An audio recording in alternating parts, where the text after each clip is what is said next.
Good evening and welcome to this regular meeting of the Council of the Municipality of North Perth. Our meeting date is Monday, December 19th, 2022. I'm Mayor Todd Kasenberg and I'll call this meeting to order. I ask the clerk to note our starting time for the minutes as 7 p.m. Councillors are in the council chamber in Listowel, joined by the clerk and some staff who are supporting this meeting. We will continue to use web conferencing technologies for some who may participate tonight.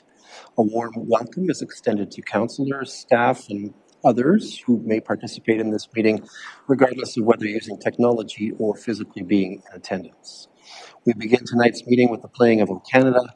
Those in chambers, as able, are invited to stand.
We acknowledge that we are on the traditional land of the Anishinaabe peoples.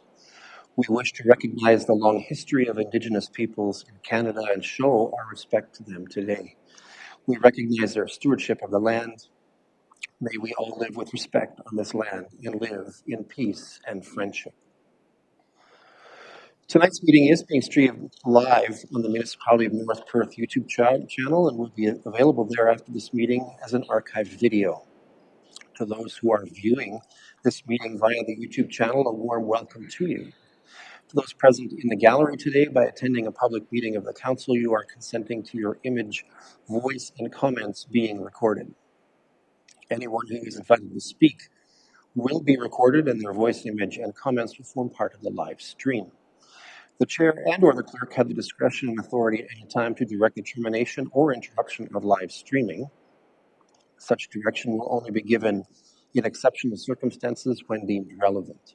Circumstances may include instances where the content of debate is considered misleading, defamatory, or potentially inappropriate to be published. Attendees are advised that they may be subject to legal action if their actions result in inappropriate and or unacceptable behavior and or comments. Thank you. At this time, I invite your decorum over the course of the coming meeting. All councillors are in attendance tonight. Let us move to item 2.1 of our agenda pertaining to pecuniary interest. For the benefit of those unfamiliar with our council practices, provincial legislation requires councillors with a potential pecuniary or financial interest in any item at the council table to declare this interest and to remove her or himself from discussions and voting on the item. In accordance with recommended protocol at this time, I invite all councillors with a perceived pecuniary interest, including those who have declared in writing, to verbally advise the chair in public session and to submit documentation to this effect in writing to the clerk. Councillors are further reminded that should a potential conflict arise during the meeting, they may so declare and act at any point in the meeting. We have received ahead of time a declaration from Councillor Anstett. Welcome, Councillor Anstett, tonight. Please, if you take the floor. Thank you, Mayor Kasenberg. Through you this evening, I'll be declaring a pecuniary interest on item 5.5.1, the amendments to fees and license for the childcare. And subsequent to that, the bylaw number 163/2022. And finally, the pecuniary, the confirmatory bylaw. The reason for this is my sons attend before and after school program and daycare programming at St. Mary's. Thank you. Thank you, Councillor Anstead. Any other in council wishing to make a declaration at this hour? Seeing none, all participants in tonight's meeting are invited to speak when called upon by yours truly, serving as the chair. Those participating remotely who wish to speak may draw the attention of the clerk through our conferencing technology's chat function. Remote participants are asked to generally maintain a mute state in the web conference until I recognize your right to the floor. If when I do so recognize I don't hear you because you are muted or having some technical difficulty, I will advise. Let us now focus on the people's business. I invite those in the chamber to silence and put away their phones. Regarding item 2.2 of our agenda, I have a motion before me related to the adoption of the agenda for tonight's meeting. It is revised from what was in the council package, and I'm going to call on the clerk to explain the revisions. Clerk Klein. Thank you, Mr. Mayor. We just have a couple of revisions to tonight's agenda. We will be removing item 5.6.1, the facilities organizational overview, and we will be moving that to another date in the future. And then we will also be removing the closed session item as staff has no further update on that item this evening. Thank you very much, Clerk Klein. Let me just change the camera inputs here. All right. So with that, then, Council, I have a revised resolution for our consideration as follows: that the agenda for tonight's meeting be approved as amended to remove item 5.6.1, facilities organizational review, and item 11, closed session meeting. Can I call for a mover? Councillor Rothwell, thank you. Councillor Andreessen, welcome back. Thank you. Any discussion or debate on this one? Seeing none, let's have that vote.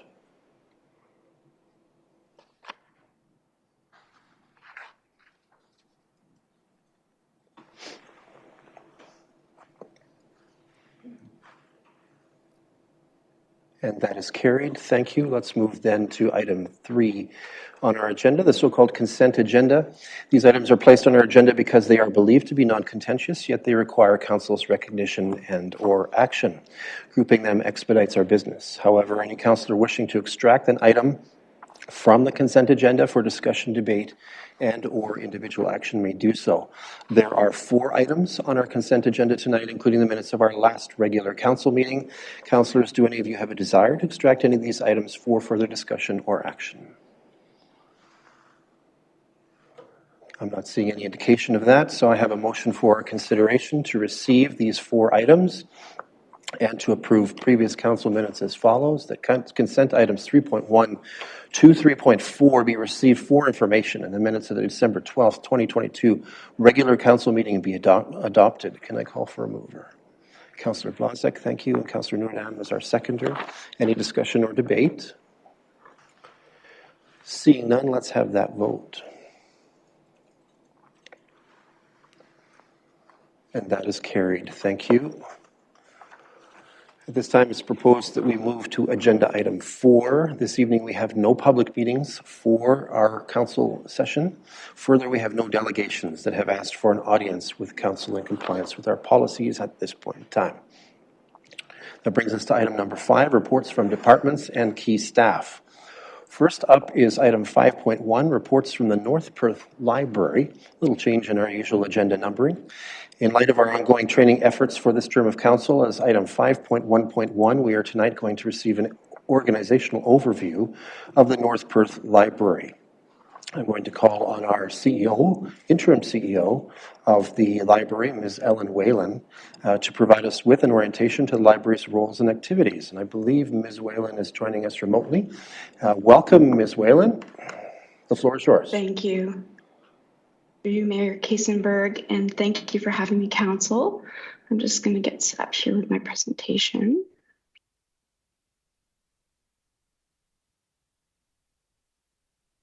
I'm here tonight to share about the North Perth Public Library, teach you guys a little bit and kind of open the floor and show my face to see if you have any questions and let you know who to reach out to if you do, or if, North Perth community members are reaching out to you. So here, we want to share the happy picture. We had a sleepover this summer with our recreation staff, with our stuffies. So first I would like to go over our library structure. Our library structure is a little bit different than other committees that fall under the municipality of North Perth. Although we are majoritarily funded by the municipality, the library is actually beholden to a separate library board. This library board contains 2 municipal councillors, and this year we have 5 citizen members. The library board, according to their bylaws, can have 5 to 9 members in North Perth. You'll see my position as the interim library CEO reports directly to the library board. Under me is the coordinator of public service, the digital service coordinator, the library technician, some library assistants who work part-time and make sure all of our branches are kept open, our student pages who support our collection maintenance, and our PCN career, which we'll get to in a little bit. So because we're beholden by a different board, we also have our own obligations and requirements under the Public Libraries Act. So this act does not change very often. I think that the last time it got changed was early 2000s, but it does dictate what we can do. And it's a small act, so it's not too extensive. Where the Public Libraries Act does not dictate what we can do in the library, we do fall under the Municipal Act. So I've just picked out a few pieces of the act here that might be relevant to you at council. One thing I would like to point out is that the Public Libraries Act does indicate which services we can charge a fee for. In early this year, in April 2022, coming out of COVID, the North Perth Public Library Board did pass that we are a fine-free library alongside other Perth County libraries. Although fees can be charged, we have opted not to do that at this time. The board also appoints those positions, and they have the authority, they are beholden and monitor the library finances. You can see some stats on the right side. We do submit statistics every year in order to get our funding from the province. So, those are pretty good numbers for a library across the province there. So I've alluded to the PCIN, or the Perth County Information Network. Although we are a municipal library, we do have a network across all Perth County libraries. So what we do, we share our books. If you come into our North Perth Public Library, you can get a book in Stratford, you can get a book in St. Mary's. So it really enhances and expands our collection because our collection is dictated on the size of our space. So you can see some of the stats here as of November 4th of this year. It gives us cost savings. We all pool together our resources to get our software that we use to check books in and out, and to browse, for patrons to browse the catalog. They also support us in terms of some staff who are specialized in other libraries in Perth County, and we get to use that specialty and rely on some of those things that we might not have here in North Perth. And it really does create a Perth County network, very similar to what a county library would provide us. Oh, I'm going to go back for a second here. So part of the Perth County Information Network is that we do have a van that will go around the county delivering these materials. The structure here is that you would have seen in the organizational structure.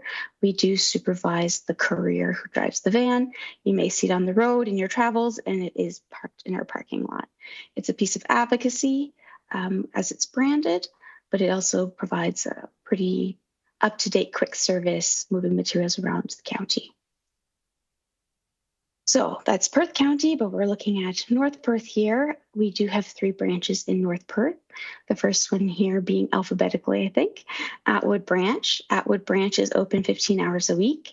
A notable project for Atwood this year is that we refinished the bathroom, which was Very well appreciated. And I just wanted to present some numbers about rebounding from COVID. So these numbers are from 2021, where we still were encountering some closures, into 2022.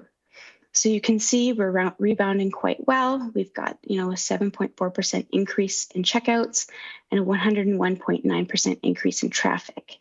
So the difference here mostly is people are using our space for more than just books. There's a very actively used computer in Atwood that community members come and sit on. So the traffic accounts for more than just those checkouts. Active patrons, so this is people coming back to the library.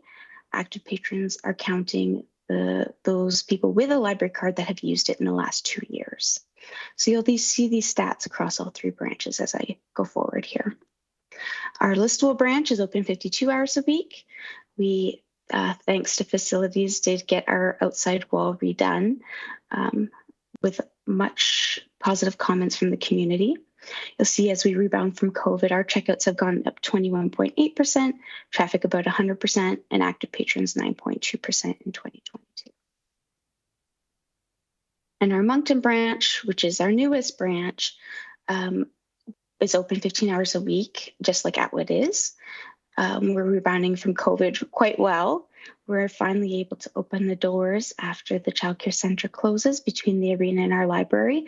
And you can see that traffic has greatly increased because of that partnership there. And something to note here is we did have our grand opening. Our branch did get finished in COVID, so it was fun to celebrate with the community at Moncton's 165th to finally welcome the community in properly.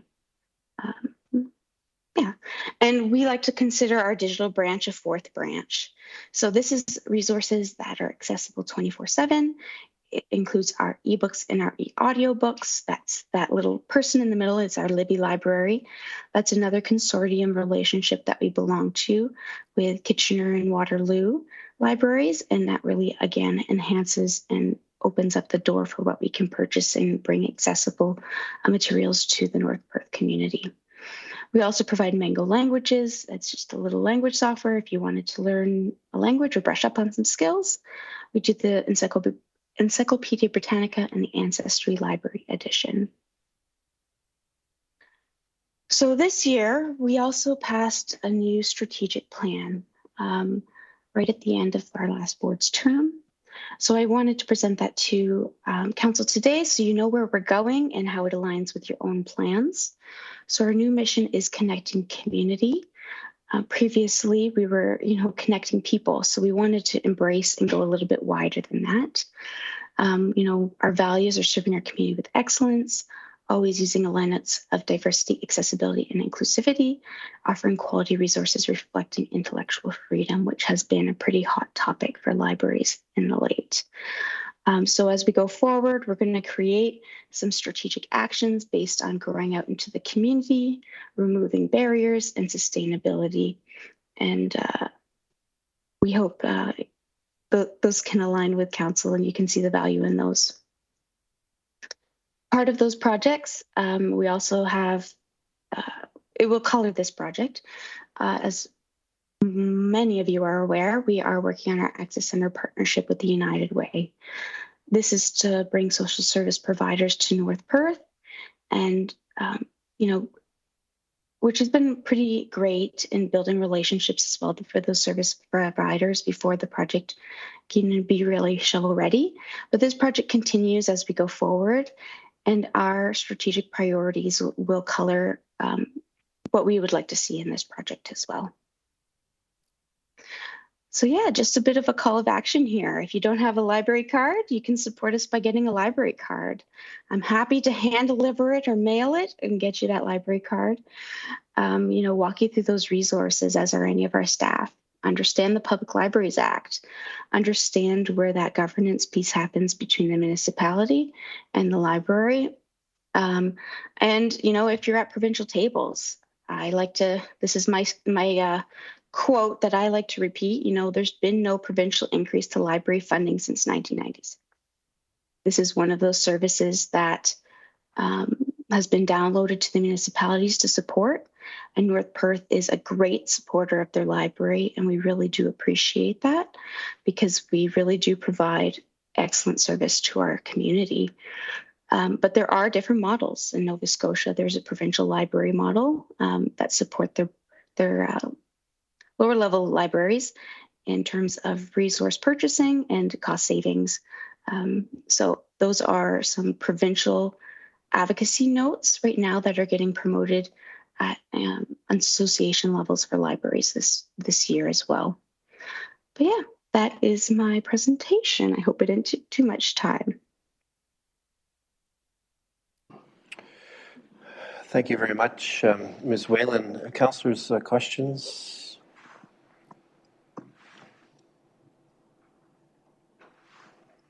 I'm not seeing any at this point. I'm sure that as they come up, they'll be reaching out to you, Ms. Whalen. But thank you and your team for all of your work in our community. We recognize the strength of our library system, and we're grateful for all that gets done in our community as a result of that. So much appreciation. Thank you.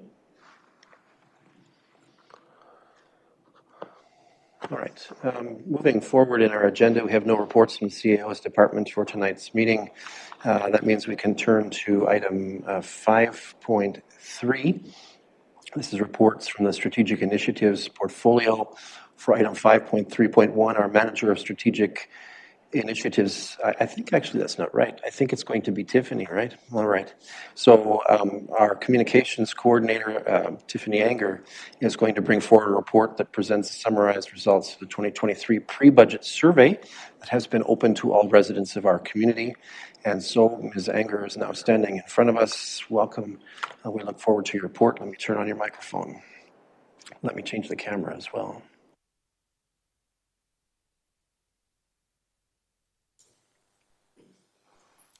Thank you, Mayor Kreisenberg. Good evening, members of council. I'm here tonight to talk about the budget survey results that we received and were tabulated over the last couple of weeks. So to prepare for the beginning of the 2023 North Perth budget process, North Perth citizens were invited to provide their input through our online engagement platform, Your Say North Perth.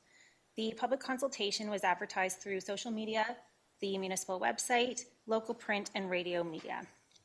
Paper copies of the survey were available here at the municipal office, as well as all 3 public library branches. And the survey was live from October 14th until November 27th of this year. So I'll jump right into a few highlights. This year we had 97 respondents complete our survey. That was up quite significantly from last year where we had 36 surveys completed. So 97 were received online. 6 of them actually were paper copies. So this year we changed our model a little bit. I believe previously we had asked if you owned property in North Perth. This year we changed it to include where you reside in North Perth. So nearly 60% of respondents. Hold on one second here.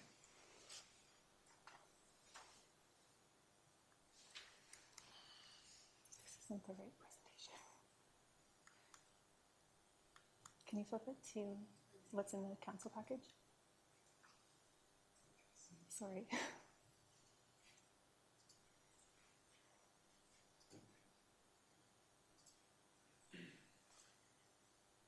I'll just get you to flip through for me.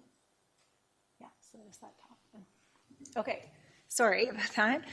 So this year we switched it to talk about which property you reside at. So over 60% of respondents own or live in urban residential North Perth, 22% were rural, and then 13% of that were farmland, and 5 were industrial.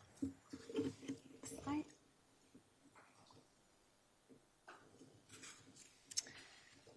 The majority of our respondents, about 40%, were aged between 31 and 50 years old, and 42% were older than that, and about 10% were 30 years and younger.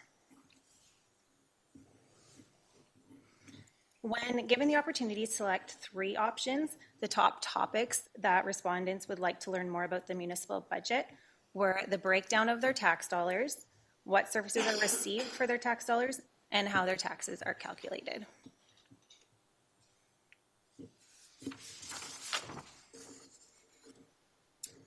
So 53 of our respondents prefer to receive their information through our website, followed by Facebook in close second, and then third was through our newspaper and radio local media.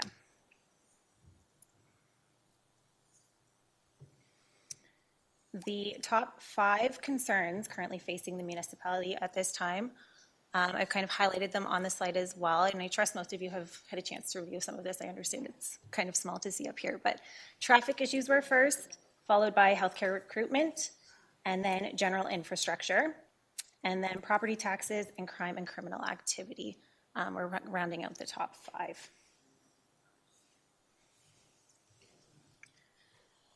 So the next couple of slides kind of go over the satisfaction of all of our different services within the municipality. So the service areas I kind of highlighted in the report were the areas that had 20 or more respondents who rated their satisfaction level as unsatisfied. And then the top categories, I guess, for that were police services, bylaw enforcement, residential, commercial, and industrial developments, roads, and then the property tax amounts. And also governance and transparency and long-term care facilities. So if you can just go to the slide after these.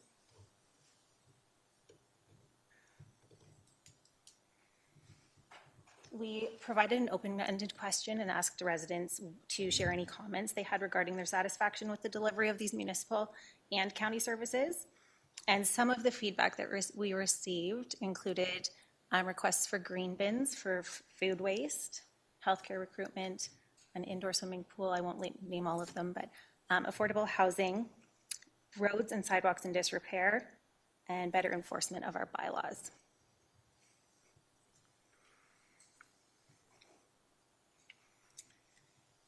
So we asked, we had 2 different scenarios, one for urban and one for rural, of if you felt that your value for your tax dollar was of good value, or if you were satisfied or dissatisfied. The majority of respondents feel they are receiving good value for their tax dollars, as only less than 30% disagree, and that was the same for both urban and rural.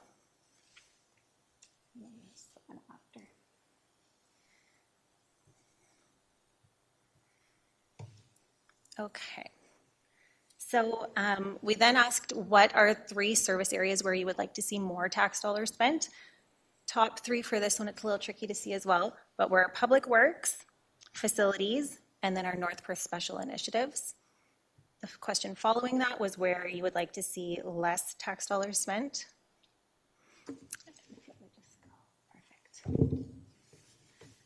So the top 3 for this, so there was 2 that actually didn't receive any in the previous slide. So that was the Stratford Perth Museum and the Stratford Perth Archives. These are county projects that we partner with. And then the third one was economic development.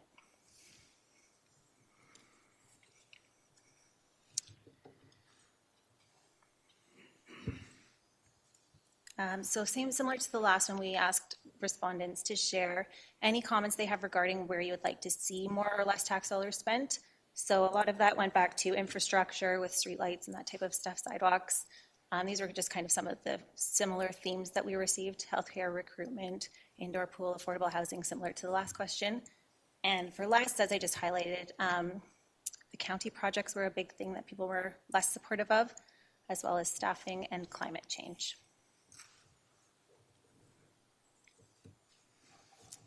So some of the services that we are provided here in the municipality charge user fees, but they still run a deficit. So when asked,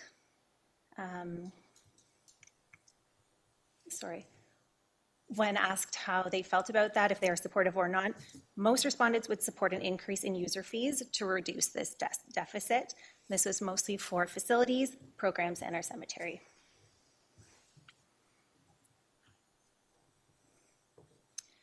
And with only a limited number of ways to increase or to address increased costs to pay for services, 31% support increased user fees or a combination of cutting the service levels and a small increase in their taxes and the user fees.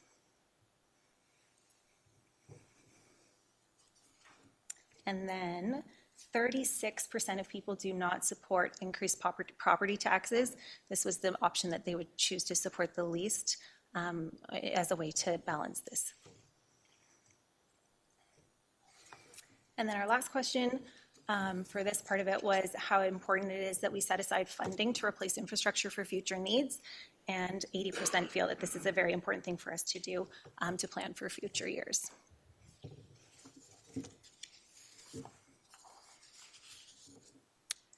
So we asked respondents to tell us their innovative ideas for building a better, stronger community for the budget process. Some of the top ideas were equal investment in both urban and rural wards. So a fairly common theme was just to share the wealth across all of North Perth. Suggestions also included regular community town halls and that user fees should cover the costs of doing business here in North Perth. And lastly, we asked what information our respondents would like to receive from the municipality that they are not currently receiving. And we had suggestions for e-newsletters to be sent out on a monthly basis. They would like to receive details on new buildings and projects that are in the works, and also financial updates along the way.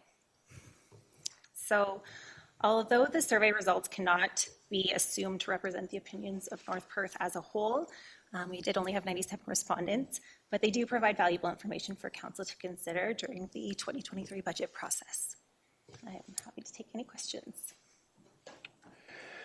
All right, thank you, Ms. Anger. Let me change the camera input here. All right, colleagues, questions for Ms. Anger about this report?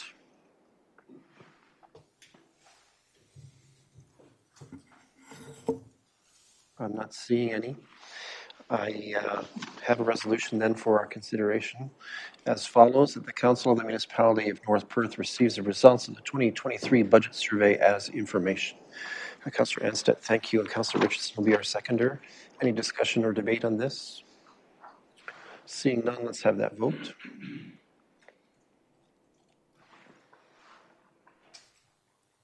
And that is carried. Thank you, Ms. Anger. We appreciate the work. All right, next up is item 5.3.2. In this one, our Manager of Strategic Initiatives, Jessica McLean, brings forward a report that recommends Council direct staff to file an application for round 3 of Ontario's Skill Development Fund, currently recruiting proposals. This, of course, intends to secure funds to support next initiatives of the Set 7 Skills and Technology North Perth and Region. And I'll call on Ms. McLean to give us an overview of this matter. Welcome, Ms. McLean. Let me just make sure I've got the microphones and cameras here.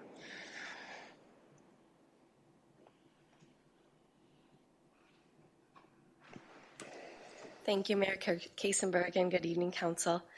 As Council is aware, the Municipality of North Perth was awarded just over $1.8 million in funding through Ontario's Skill Development Fund for the development of Set 7 Skills and Technology North Perth and Region. The purpose of this report is to provide an update on the programming offered through Year 1 of Set 7, as well as receive direction from Council on future funding opportunities. So since launching this past spring, Set 7 has offered a very diverse range of training programs with positive participation rates. To date, and this is an update from the number included in the report, Set 7 has trained 119 individuals, and this includes 25 unemployed individuals. The target populations for our training are employees who want to upskill, as well as those that are unemployed. With more courses being offered throughout January and February, we are very confident that our participation targets set with the province will be surpassed. Project partnerships with Partners in Employment as well as Contact North have been very beneficial in reaching out to participants and recruiting for our training programs, as well as in connecting newcomers and barriered individuals to training and the other supports they need to achieve their training goals. So building on success of Year 1, we are seeking Council's approval to apply to Round 3 of Ontario's Skill Development Fund, and this will support the sustainability and growth of Set 7 for the next 3 years. For this application, the Set 7 Steering Committee is proposing the development of 3 longer training streams, and this would include a manufacturing and skills passport program, a PSW micro-credential program, and also a home daycare program. These three streams fill a current and immediate need in our community in terms of skills shortages. They focus on getting and keeping people working, and they also create linkages to further post-secondary and other training opportunities for individuals that complete the trainings. In addition to these three programs, the team will also focus on putting efforts towards the development of further customized training to meet the emerging community needs and the needs of our employers, as well as building a regional training ecosystem with our neighboring training partners. So the Round 3 SDF application will request approximately $2 million to fund the project over the next 3 years. If the funding application is not successful, the SET Steering Committee will evaluate the project scope and present a revised budget request to North Perth Council. And I can take any questions. Thank you, Ms. McLean. Questions, first comments? Councillor Johnston. Thank you, Jessica, through you, Mr. Mayor. Jessica, just let me find the spot. You're talking in year one, the courses that we've offered right now. Yes. Where are those courses offered and how long do they take? Through you, Mr. Mayor. So that's a good question. Thank you. So right now we have offered courses both in person and online. Our original concept that we included in our application for the year one of SDF included kind of a diverse range of offering these programs. So with the AV equipment that we were able to purchase through the grant, our plan was to offer online, in person, as well as hybrid training. So that would be participants in the classroom as well as online at the same time. We have faced a few delays in setting up our classroom space. So we have had to focus a little bit more on online training, but we have also utilized various training spaces in the municipality, such as the Elma Logan Recreation Complex and some training space that partners in employment. And the length, sorry. So some have been a week long, some have been 3 days long. With the agreement we have with the province, I think courses have to be at a minimum 3 days. There's a certain hour criteria that we have to meet. But the programs we're proposing for our next application, they would be longer term, like a week, 40, I think the one was 40 hours.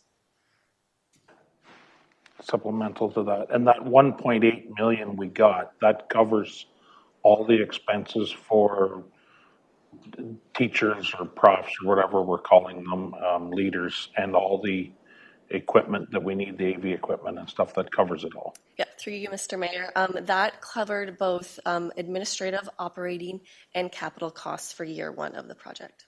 Okay, thank you. You're welcome. Anyone further? Councillor Duncan?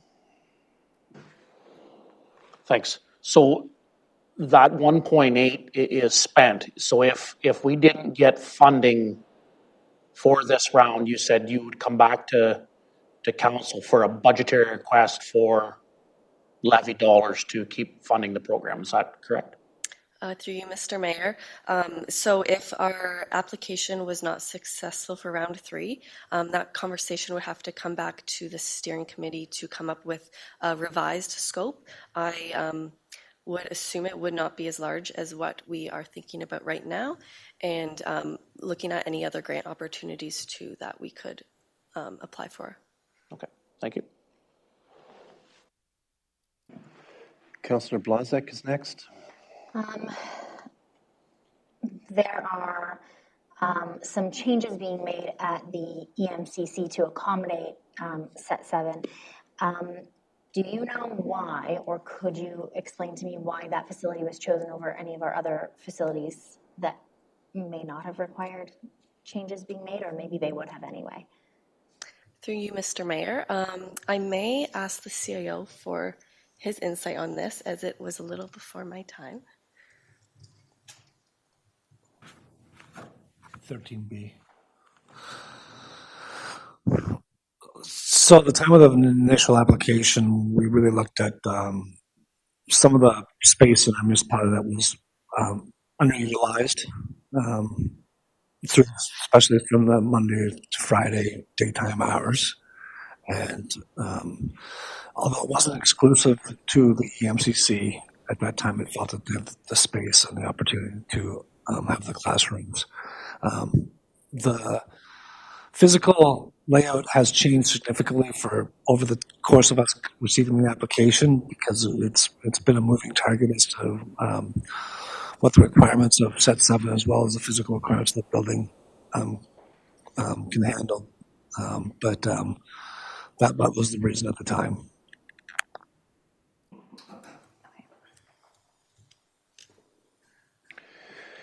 Anyone further? Councillor Rothwell. Thanks. Thank you, Mayor Todd.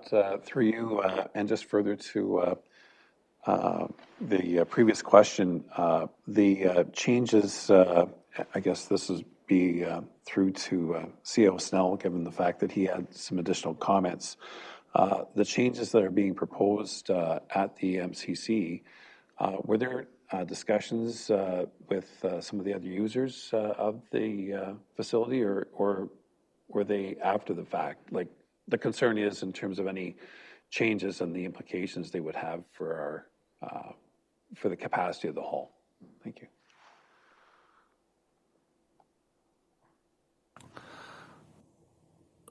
So until the final design is determined, I'm not sure we've ever completely done a new capacity limit. We have asked the fire department, who does set capacity limits on our buildings, to look at the capacity limits now that the 10-foot wall has been discussed, but I am not aware that those numbers have been finalized.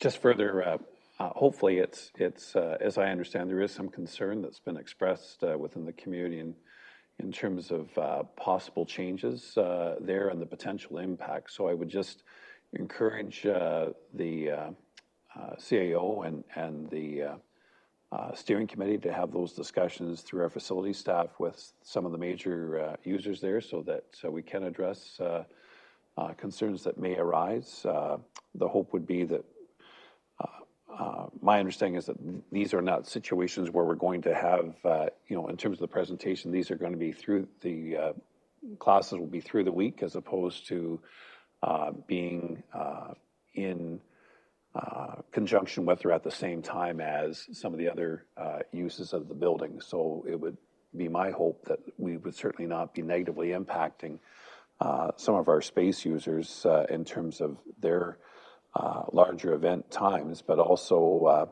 that we're not going to negatively impact the capacity of some of the large events.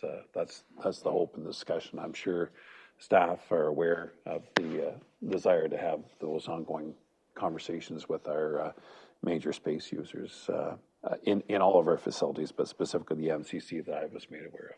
Thank you. Thanks. Anyone else? So let's keep this to the matter at hand, which is the item on the agenda. Deputy Mayor Kellum. Then I won't pose that question. Thank you. All right. Anything else about the matter that Ms. McLean has raised? Councillor Rothwell. Yeah. Thanks very much, Mr. Mayor. Just to clarify through you to Jessica, again, the funding came directly from the province, right? And then all of those funds then are spent directly by the steering committee. Is that correct? Like, it's not directly through North Perth because they're provincial funds. Is that correct? Through you, Mr. Mayor. So the steering committee has retained the services of a project manager, and it's their responsibility to do the spending with direction given by the steering committee. Okay, thank you.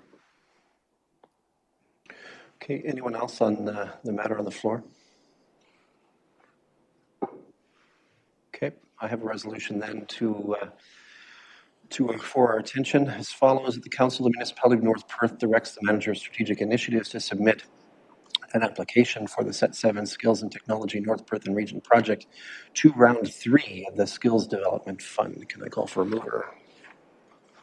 Councillor Richardson, thank you. Councillor Nurdam, thank you. I saw your hand as a seconder. Any discussion or debate? Seeing none, let's have that vote.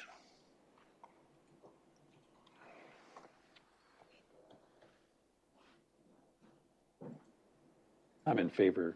My computer went to sleep here. Okay, Councillor Rothwell's declared in favor, and that is carried. Thank you, Ms. McLean. Thank you, Council. And that brings us to item 5.4. We have 6 items tonight from the Corporate Services Department. They're really packing our table this evening. As follows, item 5.4.1 brings the Council an organizational overview of the Corporate Services Department, and I'm going to call on Director of Corporate Services, Ms. Fran Hale, who is remote tonight, to provide us with an orientation to the department's roles and activities. Welcome, Ms. Hale. Thank you very much, Mayor Kaysenberg and members of Council. I appreciate the opportunity to provide an overview of corporate services this evening, and we'll proceed. Corporate service is an intrinsic part of the organization, as all of you are well aware. We support the other service areas within the municipality. There are 3 basic services areas that we provide, and one is finance and procurement, legislative services, and information technology. Currently, we have 5 staff, and the organizational structure, as you can see on the slide. To start with, we'll review the finance department. It's responsible to council and to the ratepayers of North Perth for the overall financial policies, accounting, collection, financing, and financial reporting for the corporation. And these are the functions that we provide, but definitely not limited to that. To start, we have financial policy within the provincial framework and public sector accounting board standards. Finance staff work with council, our CAO, and managers to establish financial policy and procedures that regulate budgeting, asset management, development charges, security deposits, procurement, collections, donation, investment, short-term credit and long-term debt, and reporting. Budgeting, major tool in our financial kit bag, and we work with council managers from all service areas to develop a budget policy, which you'll see later on this evening. Managers in each service area develop an annual operating budget, including estimates for expenditures to provide the service and potential revenues from grant funding, donations, user fees, and licenses. The estimated costs, less the anticipated revenues, result in the net cost for the service to be levied against property taxes. So basically, as a budgeting process, we figure out what we need to spend to provide the service. We look at what fees and grant funding we get and what is not covered. We are levying as our property tax. Service areas that work towards fully self-funded through grant funding, donations, and user fees are the building department, municipal drainage, childcare services, Perth Meadows, solid waste, water, wastewater, and cemetery operations. And as identified in the survey, believes that it would appear that from that information that the user fees are supported. As well, our BIA and stormwater management levies are area rated to properties in their service areas and not included in the general tax rate. The municipal's annual budget is around $33 million for operations, and we are a little different than some of our neighbors in that we include non-cash costing for annual depreciation. The annual capital budget has varied substantially from year to year, depending on our grant funding, our infrastructure needs, and council initiatives. This amount varies from 12 million to 30 million, almost 30 million. We've had some years where it's with initiatives from the province and from council. We're very aggressive in our budgeting programs. Not always, though, do we have the capacity to complete all the projects that are in our plans. Revenue collections are derived from grant funding for both operating and capital expenditures, user fees, tax levies, development charges, cost recovery, and reserves. Over 35 million in collections for North Perth. Plus, we also collect the county and school board levies as well as part of our tax billing, as you'll see on your tax bill. Asset management in 2009, which seems like quite a while ago to say that. However, every year has accumulated more requirements from the province to make sure that we're getting there to have full accrual accounting. Under provincial legislation and public sector accounting board standards, all municipal assets have been accounted for by historical costs, and asset management plans are being developed to reflect current conditions, service levels, and replacement costs. The province has recently initiated funding modeling based on asset replacement costing. Therefore, our asset management plans are not only essential for financial planning, but also as a source of provincial funding now. Development and development charges. The municipality has 14 subdivisions and developments currently underway in the municipality. Each project requires ongoing securities, deposits, cost recovery accounting. As well, a development charge background study has been completed by staff and our consultants with council's approval to identify infrastructure needs to support future development. With the concept that development should pay for development, the charges applied to new builds enable the municipality to fund this needed work. With new building permits, the municipality collects about $3.5 million a year to fund future infrastructure as legislated under the Development Charges Act, which has been recently modified under Bill 23, and council's aware of all of those discussions, and definitely will be have an impact on our revenues by lessening them. Credit and debt. The municipality manages about $500,000 under corporate credit card usage. About $500,000 in short-term credit, which we have never accessed over the past 23 years, but we have it in place in case, and approximately $22 million in long-term debt. Long-term debt has been leveraged for projects with longevity, such as the landfill site work, wastewater treatment plant upgrades, new arena. We have been fortunate to have secured reasonable interest rates, 2 to 4%, for terms upward of 10 to 40 years. So we do have good terms at this time, and allows us to move forward with other projects. We also, on the flip side, we have reserves and investments.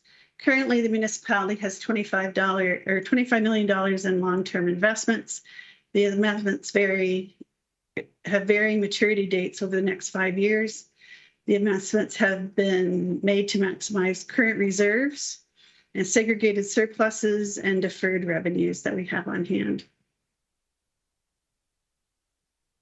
Audit and reporting. The municipality is required to provide several financial reports to the province, including annual information return. The FIR is a comprehensive financial report, including all municipalities' financial activities. It should have been a possessive. As well, specific grant funding, reporting, and other business-related submissions must be completed as required. Consolidated financial statements are compiled annually and submitted to the ministry for review after the annual external audit is complete. BDO is currently our external auditors. Procurement and accounts payable. All municipal purchases are to be made within the parameters of the procurement bylaw, and all municipal invoices are processed and paid by the finance department staff. Each invoice is to be reviewed, approved by 2 related staff, and coded prior to payment. We are currently moving towards an electronic process to eliminate paper processing, ensure appropriate approval coding, and proficient invoice retrieval for review. If you want to look at an invoice, it's very paper laden right at the moment, whereas this new system will provide our staff the ability to search for it and have a look at the actual invoice electronically. Of course, there's a laundry list of other things that the finance department does, including maintenance management, system coordination, front counter service, reception, cashier, deposit, bank reconciliations, banking arrangements, general insurance acquisition and claims maintenance, Statistics Canada reporting, grant applications, management of the cemetery trust, and cemetery deeds. Legislative Service Department. It's responsible for providing statutory duties required under provincial legislation and undertakes a variety of activities to support council decision-making. Here again, we have quite a laundry list, and this is not comprehensive, but is definite cursory. Managing the municipality's records, conducting municipal elections, acting as secretariat to council and its committees, making information accessible to the public while protecting privacy, ensuring public notice provisions are met, providing leadership in matters of protocol, research and report on business relating to legislative responsibilities, interpretation of legislation, meeting scheduling, vital statistics licensing. And Lindsay's actually put together also our functions and with some stats for council to look over, just so you have an idea of what council and our committees achieve on an ongoing year. Quite incredible. And of course, to ensure legislative compliance with the Municipal Act, Planning Act, Municipal Elections Act, Municipal Freedom of Information and Protection of Privacy Act, Drainage Act, Gaming Control Act, Vital Statistics, and Marriage. Information Technology Department. Overall, information technology staff are responsible for our servers that establish the core network, virtual machines, user devices, cellular devices, applications, network connectivity, internal phone systems, and assist with other managed phone systems, security, governance, and policy. Also assist with the implementation of other departmental projects as needed. And we call upon them often to ensure a proper interface and downloads, etc. Users and devices. They've got some stats here on what kind of equipment we have that's being serviced. 150 PCs, laptops, 85 cell phones, 10 tablets, etc., etc. Quite a few users. Of course, there's about 75 of the users are management and office users that require a higher level of service, and I like to refer to us as being super users. Network connectivity. IT works with vendors and internet service providers to purchase, install, and configure network and telephone services.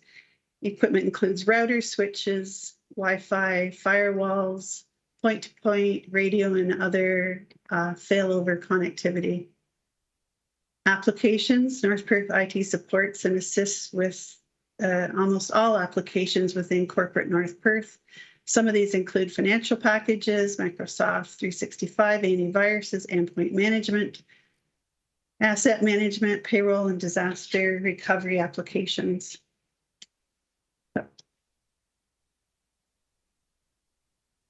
IT has a governance and usage policy. Governance is a committee, has representation from each service area, which meets monthly to discuss technology issues and projects in an attempt to avoid duplicity and overlap when making IT decisions in order to obtain best value. In conjunction with Human Resources and other service areas, the IT department develops policy usage and provides onboarding and setup documentation. Of course, with IT, security is paramount, and a number of initiatives have taken place most recently to ensure that our security is top-notch. And I'd be more than happy to answer any questions that council might have. All right. Thank you, Ms. Hale. A little bit of information overload there, but let's turn to councillors. Any questions for our corporate services department or the sub-departments there? Councillor Andreessen. Through you, Mayor Kiesenberg. Thank you, Ms. Hale. I just have a question around grants and grant applications. Are those applications typically done by department heads based on, the specific application and where that application might be done? Is that done by departments? Yes, I'd say that's becoming even more typical, just as you witnessed with Jessica's presentation there this evening. She's looking after ensuring that that application is completed as council intended. There will be some reporting requirements with that. And I would say still that the consultant that's in place would be helping Jessica complete that, and we would provide the data as needed from our accounting processes to be able for them to complete that. There are other applications that have to have CAO or treasurer or sign off. It just depends on the actual application or the funding envelope.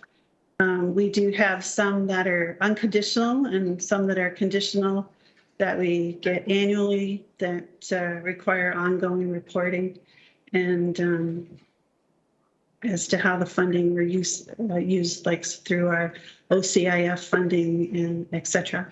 So it really depends, but I would say you are correct in that our managers are often the ones who complete the applications. Thank you. Anyone else with a question at this point?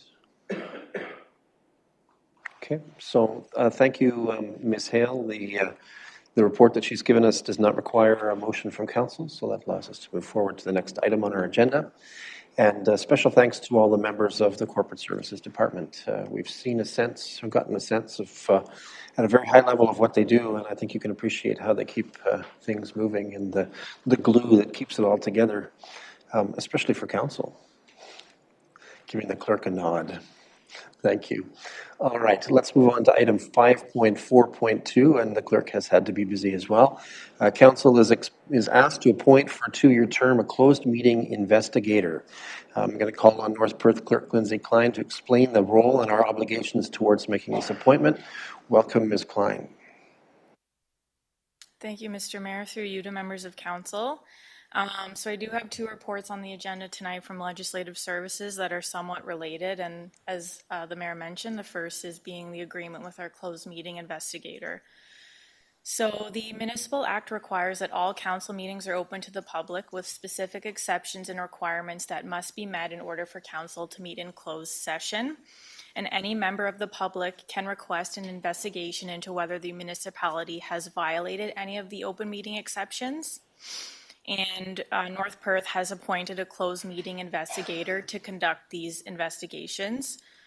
So through a joint agreement with Perth County and the lower tier municipalities, our current closed meeting investigator is Gregory Stewart. Mr. Stewart has been our closed meeting investigator since 2013, and the current agreement we have with him expires as of December 31st, 2022. In consultation with the other Perth County area clerks, staff are recommending that the agreement with Mr. Stewart to act as closed meeting investigator for the municipality be extended for an additional 2-year term. And if the municipality opted not to renew the agreement with Mr. Stewart, then the closed meeting investigator position would default to the Ontario Ombudsman. And as an additional note, as far as I'm aware, North Perth has not had a closed meeting investigation since 2013. So the recommendation is before council on the screen there and in the agenda package, and I'd be happy to answer any questions. All right, thank you, Ms. Klein. Questions or first comments on this matter from council? Okay, I'm not seeing any, so I have a resolution for consideration as follows. The Council of the Municipality of North Perth approves the renewal of the agreement with Gregory Stewart to serve as the Municipality of North Perth's closed meeting investigator, and that the mayor and the clerk are hereby authorized to execute an agreement to contract the services of Gregory Stewart as the Municipality of North Perth's closed meeting investigator. A little bit of a tongue twister there. Moved by Deputy Mayor Callum, thank you, and seconded by Councillor Richardson. Any discussion or debate? Seeing none, let's have that vote.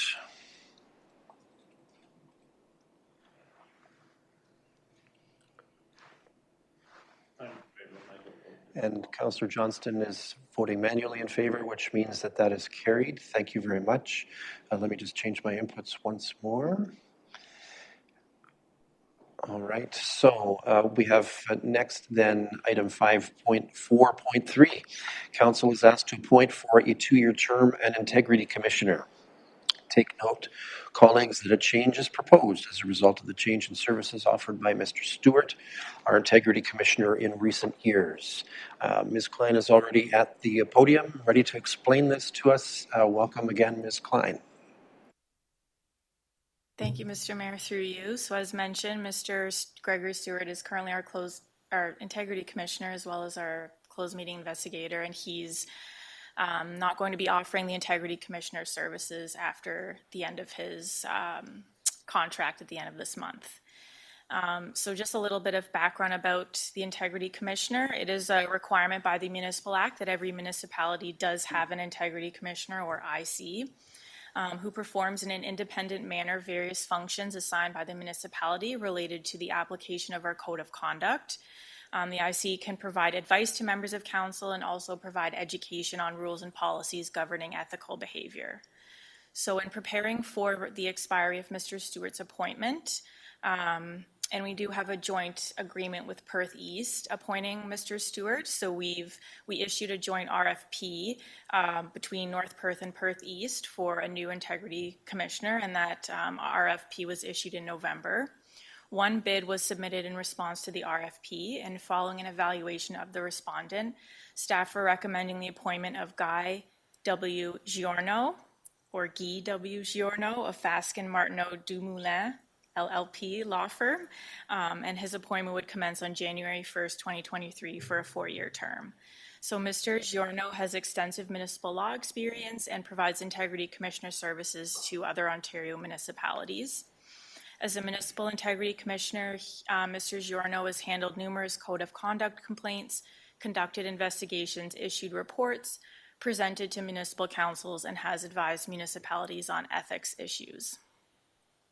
Just in terms of the financial implications, IC services are provided on an as-needed basis. So it's hard to predict what the financial implications would be. It all depends on the number of complaints we receive or requests for advice that are submitted. Mr. Giorno does charge a rate of $300 per hour, which is a slight increase over our current IC rate of $275 an hour. And through the RFP, Mr. Giorno has proposed that he would use junior staff within the law firm as a cost-saving measures for certain tasks at a rate of $250 an hour. And there would be no retainer to use Mr. Giorno. So there's just a recommendation there for council to pass a bylaw to appoint Guy or Guy W. Giorno as the integrity commissioner for the municipality, and I'd be happy to answer any questions. I admit to nerves in pronouncing his first name because you'd hate for that to be the first complaint. Okay, colleagues, questions or first comments? I believe it's Guy. Questions or first comments? Anyone? All right, we have a resolution to the effect as follows. It's a bylaw resolution that bylaw number 160-2022 being a bylaw to appoint Guy W. Giorno as the Integrity Commissioner for the Municipality of North Perth be introduced, read, and considered read a first, second, and third time and be finally passed, and that the said bylaw be signed by the Mayor and the Clerk and sealed with the seal of the corporation. Moved by Councillor Rothwell, seconded by Councillor Johnston. Any discussion or debate? Seeing none, let's have that vote.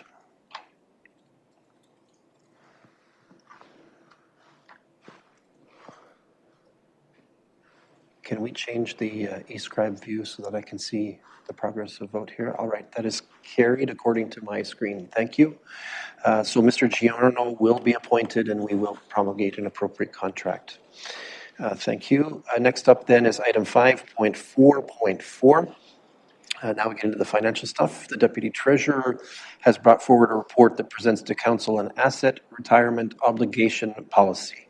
There is a new mandate to have such a policy in place, as I understand it, and Ms. Becky Belfour, our Deputy Treasurer and Asset Management Lead, is with us tonight to explain. The floor is yours, Ms. Belfour. Let me just change the inputs here. And I think we're good, actually. Go ahead. Okay, thank you, Mayor Kaysenberg, Council. So before you is the Asset Management Retirement Obligation Policy. The Public Sector Accounting Board, an independent body created by developing accounting standard for municipalities, has further strengthened municipal asset management practices for the development of a new standard. This standard, PS 3280, Asset Retirement Obligations, requires municipalities across Canada to recognize costs associated with the retirement of assets. Municipalities are required to establish an asset retirement obligation policy by the end of 2022. I'll be working with managers throughout the next year to review our assets and to determine which ones fit the scope of the new reporting standards. Note that as part of our North Perth financial statements, North Perth Public Library, North Perth Cemetery Board, North Perth BIA are consolidated in our statements, and their assets will be reviewed as well. Assets such as buildings with asbestos, fuel storage, tank removal, septic beds, fire water holding tanks, and end-of-lease provisions are all part of the scope. There will be estimated costs associated with the retirement of these assets and future costs of extinguishing the liability, and the future costs will be discounted and using a further discount rate, similar to the way the auditors handle the landfill assets currently. Each year, there will be an accrued expense in the statement of operations. Future report will be prepared for Council to outline the assets which have a retirement obligation and the estimated costs associated with these assets. Those costs will be part of the 2023 budget presentation. Myself and the other treasurers of the county worked together to draft this policy, and we all then took back and created our own from that working session. We'll be working together for the next year to ensure that we're all kind of working similarly and our calculations are done similarly. I mean, North Perth is a little bit bigger, so we have a few more of those asset obligations, but we'll be working together as well. So before you is just a request to pass the policy for 2022. If you have any questions. All right, thank you, Ms. Belfour. Colleagues, questions or first comments on this matter?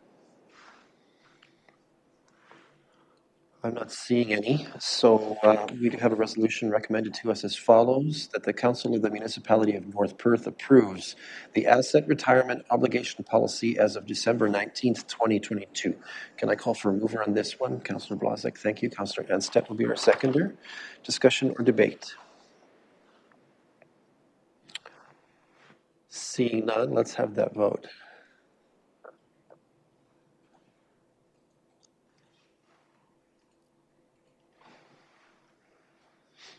And that is carried. Thank you. Next up then is another report related to policy and so forth. This one, 5.4.5, council is presented with the recommendation from staff to repeal a rather dated bylaw pertaining to policy and interest charges for accounts receivable excluding property taxes, and to implement a new comprehensive policy to that end. And Ms. Belfour is again with us, and again our presenter on this one. Let me just change the inputs one more time. And you are on. Thank you, Mayor Keisenberg, Council. As said, I have an accounts receivable policy before you. With changes in accounts receivable groupings, payment options, and various other variables within the revenue side of finance, a new accounts receivable policy is in need. Bylaw 82 FI 200 or 2000 will no longer be required and can be repealed or replaced with our new policy. The proposed policy gives clear guidance to all facets of accounts receivable for each department within the organization. An overall policy has been established with specific details on Schedules A to D for childcare, facilities, programs, and dog licenses. The schedule provides unique processes for collection needs that could not be combined in the main body of the policy.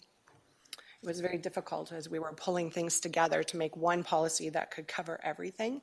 So we've put it into schedules because there's so many anomalies with the different functions within childcare and the various other departments.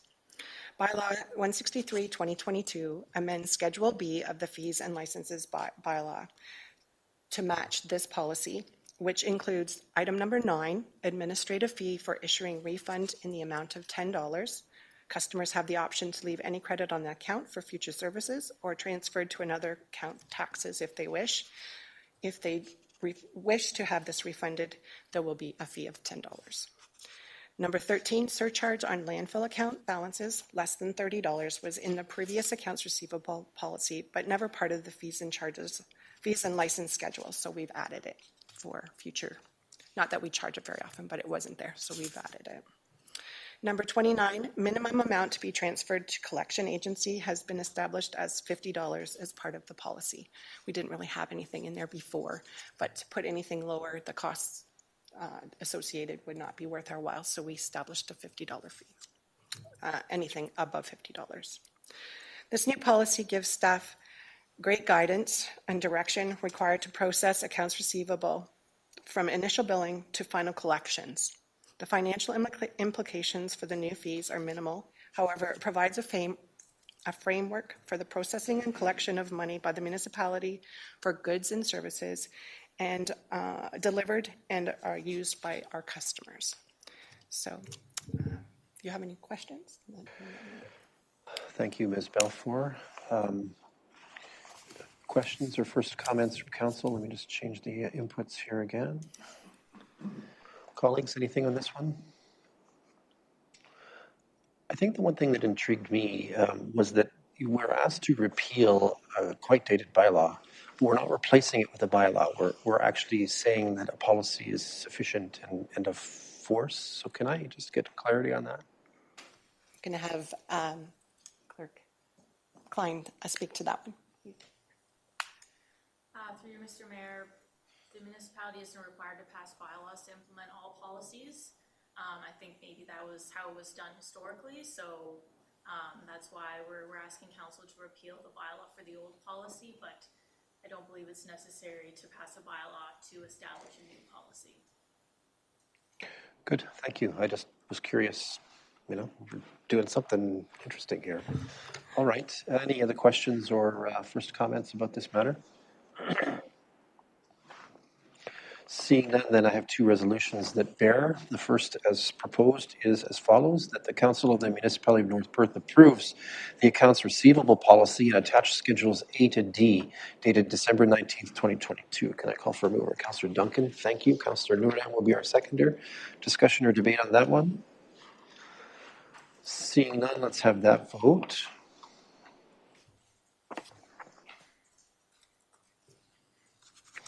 And then the bylaw as follows, for the purposes of repeal here, that bylaw number 164-2022 being a bylaw to repeal bylaw number 83-FI-2000, 22 years old, be introduced, read, and considered read a first, second, and third time, and be finally passed, and the said bylaw be signed by the mayor and the clerk and sealed with the seal of the corporation. I see Councillor Rothwell's hand up. You shall move it, sir.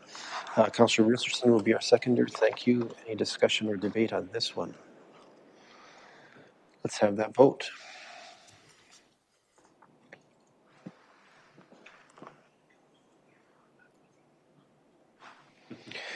And that is carried. And I hear whispering over to my left about who was on council that year when that happened. So a little bit of entertainment or peanut gallery happening at the table this evening. All right, Ms. Belfort, thank you. Now we have to address some budget preparation stuff. So for item 5.4.6, we are in budget season for the 2023 financial year. A little bit later than we've done the last few years, but to some degree that's a function of a couple of interesting factors. One, an election. Two, changes in our software, which we've been trying to push through so that we can support better budgeting and tracking and planning and all those wonderful things. Nevertheless, the policy should feel largely familiar to those who've served on council. Welcome to our two new colleagues. It will all make sense soon. And so Becky is here, I think, to help us tonight make it more sensible. And also we do this little thing at this point where we authorize staff to circulate various bid documents to support project understanding and make sure that we're in a state of readiness so we can jump on projects when the final budget is approved. Ms. Balfour, let me check my sources again. Here we go, one more time, and you are on. Thank you, Mayor Kaysenberg. Council, and before you is the 2023 budget policy. An annual budget process has remained similar from year to year. In 2021, we implemented a capital ranking system devised by council and staff, and it has been a good exercise to go through and will continue through the 2023 budget year. It will be part of our new budget software. Public engagement surveys have proven to be very beneficial for council and staff as input into the budgeting visioning session, which from Tiffany's report today, there was some good insight into the 100 people that were surveyed. And so hopefully that will help council give some direction at the budget visioning session. Having a virtual public engagement session once the budget is ready for final submission has also proven to be very well received by the public. Therefore, will continue in 2023. I think with COVID, that was one good thing that came from it. We did have a lot of online viewers and was a really good process. And I think it made it very interesting and much more interactive. So we will continue with that process. As managers and finance staff work through the first year of implementation of the new budget software, welcome feedback for any changes will be very beneficial and will allow for the budgeting process to be improved and more effective over the coming years with compounding data for better analysis. So 2023 is going to be a transitional year. We did, for the new council, we did do a new chart of accounts over the last year and a bit, which has been a huge endeavor. And so with the new software, everything's changed with the organizational structure. And so you're going to get a 2023 budget, and you're going to get a 2022 report that will show revenue and expense and the total 2022 budget with a lineup item of where we are today in 2022. So it'll be kind of a little bit of a piecemeal just because of the way the software works. But moving forward, it will be a very insightful software. You'll be able to do long forecasting of 5 years. So as we work towards that, I think every year will get better. So that being said, we look forward to the budgeting visiting meeting, January 11th, 2023, and working with chair and co-chair to get us there. And it will be a little bit later budget just because of elections and that sort of thing, but we look forward to the process and working with you all. So at this time, I have any questions on the policy, let me know. All right, thank you, Ms. Belfour. Questions or first comments on this report and the proposed action? Councillor Andreessen, let me just get your microphone. There we go. Yes, through you, Mayor Kaysenberg. Just want to direct council to the proposed meeting dates that are in this policy. and it's on page 97 of our package. The very first meeting will be on January the 11th, which is a Wednesday, so it's coming up into the new year. And this will be our visioning meeting. And at that time, councillors will each have an individual opportunity to share their thoughts and visions for the budget in terms of both capital expenses and operational expenses. Many of us had opportunities to campaign in the last 6 months and talk to citizens extensively. You may have some thoughts around around visioning based on your conversations with the public. And of course, the survey that was presented tonight was very timely because that also helps inform us in terms of our thoughts with visioning coming up. So it's a good idea to collect your ideas and thoughts prior to that session on January the 11th so that you're prepared and ready to speak to some visions around that. So I'll provide a reminder closer to the date, but it is coming up January 11th for sure. Thanks, Becky. Thanks, Councillor Andreessen. Any other comments or any questions or first comments? Councillor Rothwell. Thanks, Mayor Todd, and thanks to Councillor Andreessen, who's our budget chair, and then just through to Becky. Thanks for your report. Has Council actually appointed a vice chair for our budget committee? Yes. Oh, yes. We did that earlier this year. Yep, that's right. It just all took comes that back one to me motion. now. Thank you very much. No, we look forward to that. And in terms of the second piece that we're talking about, the circulation of documents for the operations and project works, this has worked successfully before, and I'm certainly in favor of us doing that again. Thank you. Thank you. I'm probably dating myself by saying it's the A team. Okay. We'll see. Some people apparently got it. Come see me after, the ones who didn't. All right. All right. Any other questions or first comments on this one? All right. We have a resolution as follows, that the Council of the Municipality of North Perth approves the 2023 General Operating and Capital Budget Policy as amended.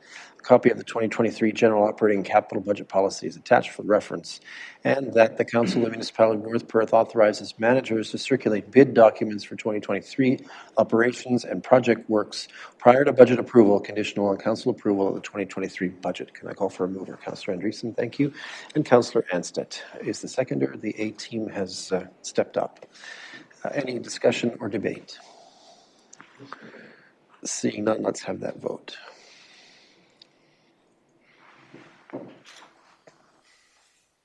And that is carried. Thank you. Thank you, and I wish you all a very happy holiday. Thanks, Ms. Belfour. You were busy with us tonight, and we appreciate your work. All right, let's move forward to item 5.5 on our agenda, reports from the Manager of Programs. As item 5.5.1, the Manager of Programs has brought forward a request to adjust fees related to child care services offered by the municipality. The changes advanced at this time are preparatory to the implementation of an agreement with the City of Stratford as Consolidated Services Manager related to the Canada-wide Early Learning and Childcare System.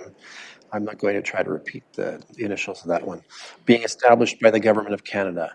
And we will call on, therefore, Ms. Amy Gangle, our Manager of Programs, to explain this request of Council. Ms. Gangle is remote tonight. Welcome, Ms. Gangle. Before I get you, I should point out that Councillor Anstett has exited the chamber.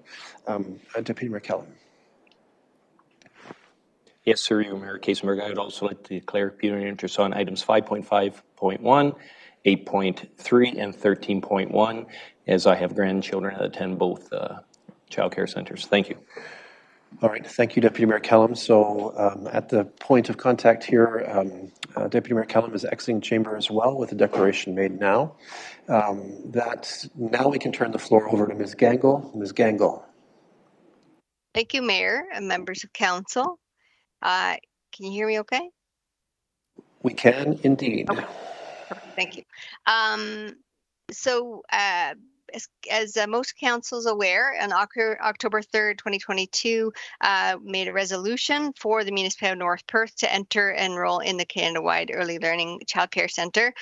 Short form is CWELC. That is what it's known for. And this was the entered into amended purchase of service agreement for the year of 2022.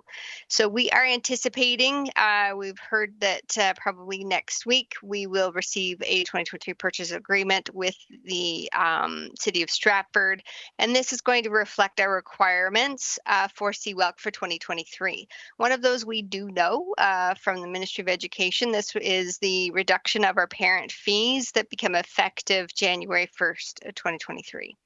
So in preparation of that, we've made amendments to our childcare fees. It outlines the parent base fees. So these are the fees for families that are eligible for children under 6 years old who are enrolled in a licensed childcare. Those are the fees that they will pay. The offset fees will be covered from the City of Stratford from the CWELC funds, and we've also needed to identify any non-base fees that could be charged to families, and those have been outlined in this. If we have council's approval, then we will be adding the new revised fee to our parent handbook to reflect the requirements under the Child Care and Early Years Act for this. We are currently, so as of on December 14th, we received our 25% rebate funds from the City of Stratford. So we have 20 days to issue those back to the families, which with the Finance Department, they have been working on that. And so over the next 20 days, families will receive that. So that is really nice that we can do that. So in 2023, our parent-based fees will have to have an overall reduction of 52.75%. May seem like a little bit of an odd number, but it comes from the 50% reduction phase is 50% of the 2020 average fees. So therefore, in the 2022 fees, it equivalents to 52.75. If there is a base fee of $12 per day or less, that will stay $12 per day. And you'll see that reflected in the schedule. So staff, there's no financial implications other than staff administrative time to coordinate the billings.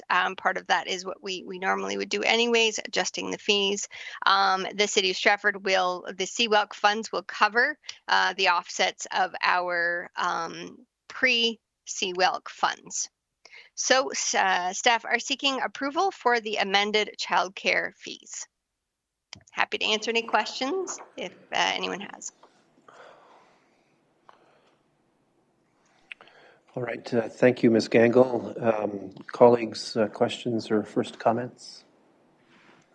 Councillor Rothwell, let me just get your microphone here. Thanks, Mayor Todd. I appreciate that. Thank you, Amy, for your report. Through you, Mr. Mayor. The question is, the agreement, is it only for 1 year with the City of Stratford for 2023 only? Yes, through you, Mayor. This is my understanding. It is for 2023. We don't have any specifics of what 2024 will look like just yet, but we do anticipate that coming through next year. Okay, good. Thank you very much. It's just difficult for the municipality in terms of a service provider to only be able to have agreements for 1 year at a time. I would encourage and support, as I said before, that the City of Stratford and the province of Ontario actually have some base agreements with service providers so that, in fact, you can give some guarantee or at least certainty in terms of provision of services, especially when we have undertaken substantial capital upgrades as well as staffing. So thank you very much. To Councillor Rothwell's question, Ms. Gangle, do we anticipate, is this 1 year thing the current pattern? We've seen this for many years, or are we anticipating that the province will come back after the dust settles after all of this and provide leeway to this service manager for extending longer contracts than this? Thank you for the questions. From the knowledge that I have, since I've started this position, I think that this is just an anomaly connected to CUAC funding. Once this is sorted out, then I think just regular services will suit out fine. Okay, thank you. That helps. Anyone else with questions or first comments on this one? All right, so I have a resolution for consideration as follows: that the Council of the Municipality of North Perth approves the amended Schedule L to Bylaw 160-2015 childcare fees effective January 1st, 2023. Can I call for mover? Councillor Andreessen will move this. Councillor Blazek will be our seconder. Any discussion or debate? Seeing none, let's have that vote. And that is carried with our two noted abstentions. If you would do the honors. Thank you, Councillor Andreessen.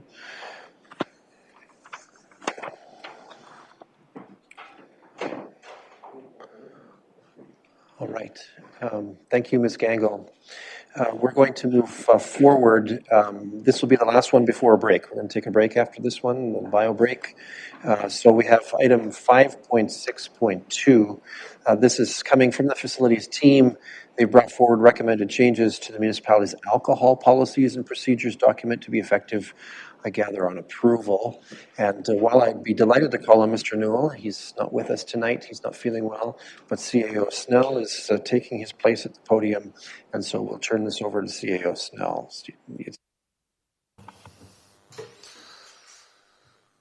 Thank you and good evening, Council. As mentioned, facility staff met with the Alcohol and Gaming Commission of Ontario staff to review our current municipal alcohol policy. There was 4 recommended changes. Those changes have been updated in our current policy, and we're just seeking Council's approval on the new policy, and I'm happy to answer any questions.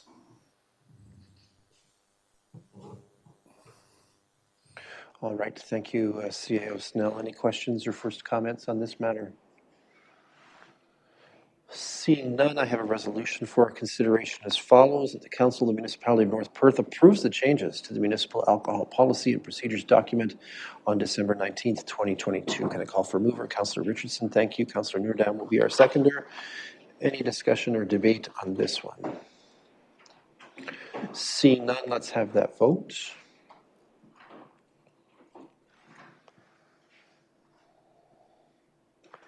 Councillor Anstedt's manually voting. His computer has timed out, I think, or something. No, it looks like it's okay now. There we go. He's back in. And so with that, we have 10 votes counted for. That is carried. Thank you. Let's take let's call it a 8-minute break. We come back at 8:45, if I'm doing my math right. Are we off YouTube? No.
Okay, we turn now to item 5.7, reports from our Manager of Environmental Services. As item 5.7.1, our Manager of Environmental Services, Mr. Mark Hackett, will present us with an overview of the Environmental Services Department, including roles, infrastructure under management, and activities. Welcome, Mr. Hackett. Thank you, Mayor and Council. Okay, sorry. Okay. So looking at our Environmental Services Department structure, we're responsible for the water and wastewater services in the municipality, solid waste services, including the operations at the landfill, and curbside pickup that's performed by Blue Water Recycling, climate change initiatives, and emergency management.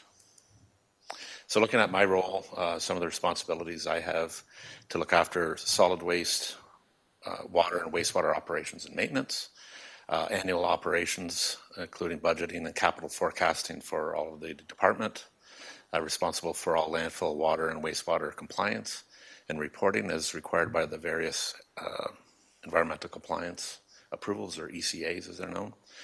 I'm responsible to act as the drinking water quality management representative. I'm responsible for source water protection. I'm the management co-chair of the Joint Health and Safety Committee. Also oversee climate change initiatives and act as the North Perth Alternate Community Emergency Management Coordinator. So looking at our water and wastewater division, there's a lot of legislation, a lot of regulations that apply. I'm not going to go through all of these. It's just sort of an illustration that basically everything we do, all the who, what, where, whys, and whens, are all dictated to us by legislation and regulations, and it's a big part of what all of our operators do on a daily basis. So looking at our water and wastewater staff, we have a chief operator and 6 utility operators. We also like to have a student co-op position for an operator in training each summer. Looking at our facilities, we have 7 municipal wells that are operated under OREG 170. We have 4 other wells that are operated under Reg 319. We have the wastewater treatment plant and septic receiving station at the same site. We have collection systems for the sewage in Listowel and Atwood, and there are 7 wastewater pump stations that we are related to those. Approximately 56 kilometers of water main and approximately 66 kilometers of sanitary sewer. I think that's on the low side. With all the growth, that's actually higher than that now. I just didn't have the exact figures. So looking at some of the responsibilities of our water and wastewater operators, you have to be a licensed operator. There's 4 different disciplines, either water distribution and supply, water treatment, wastewater treatment, or wastewater collection. They're responsible for water and wastewater collection of samples. It's a lot of what they do, collecting samples, and that could be daily, weekly, monthly, semi-annual, and annually. They do in-house lab analysis on a regular basis at the wastewater treatment plant, where they look at different things like total solids, ammonia, total phosphorus as well. Do a lot of data or collection of samples at the septic receiving station and monitoring that. We do emergency repairs, and we are on call. We have an on-call rotation, 24 hours a day, 365 days a year. We do preventive maintenance activities on all of the various equipment and all of the systems. We provide locates for water and wastewater services, perform monthly water meter reads for our water system billing, perform well house inspections on a regular basis. There are 5 backup generators that we maintain, so we run them monthly. And we also do, a contractor does semi-annual maintenance on them as well, so that if there's ever an emergency, they're ready to go. We do semi-annual hydrant flushing in all the water systems, and we perform valve turning program as well. Looking back at 2022 capital projects, we've been working on the hydraulic re-rating of the wastewater treatment plant.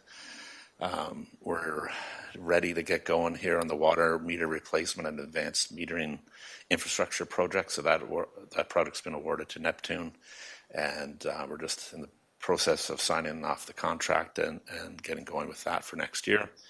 We put in a return activated sludge pump replacement. We did some roof repairs at the wastewater treatment plant. We installed a headworks fan system that we're having some issues with H2S at the wastewater treatment plant. And we did Listowel well number 4 has an inspection. Each of our wells gets inspected once every 8 years, where they do a thorough investigation. They do a downhole video and do any repairs or maintenance that needs to be done. So that's in the process right now, actually. Looking at 2023, we'll be continuing with the hydraulic re-rating of the wastewater treatment plant. Hopefully we can make some headway with that. We're just dealing with the ministry on that right now.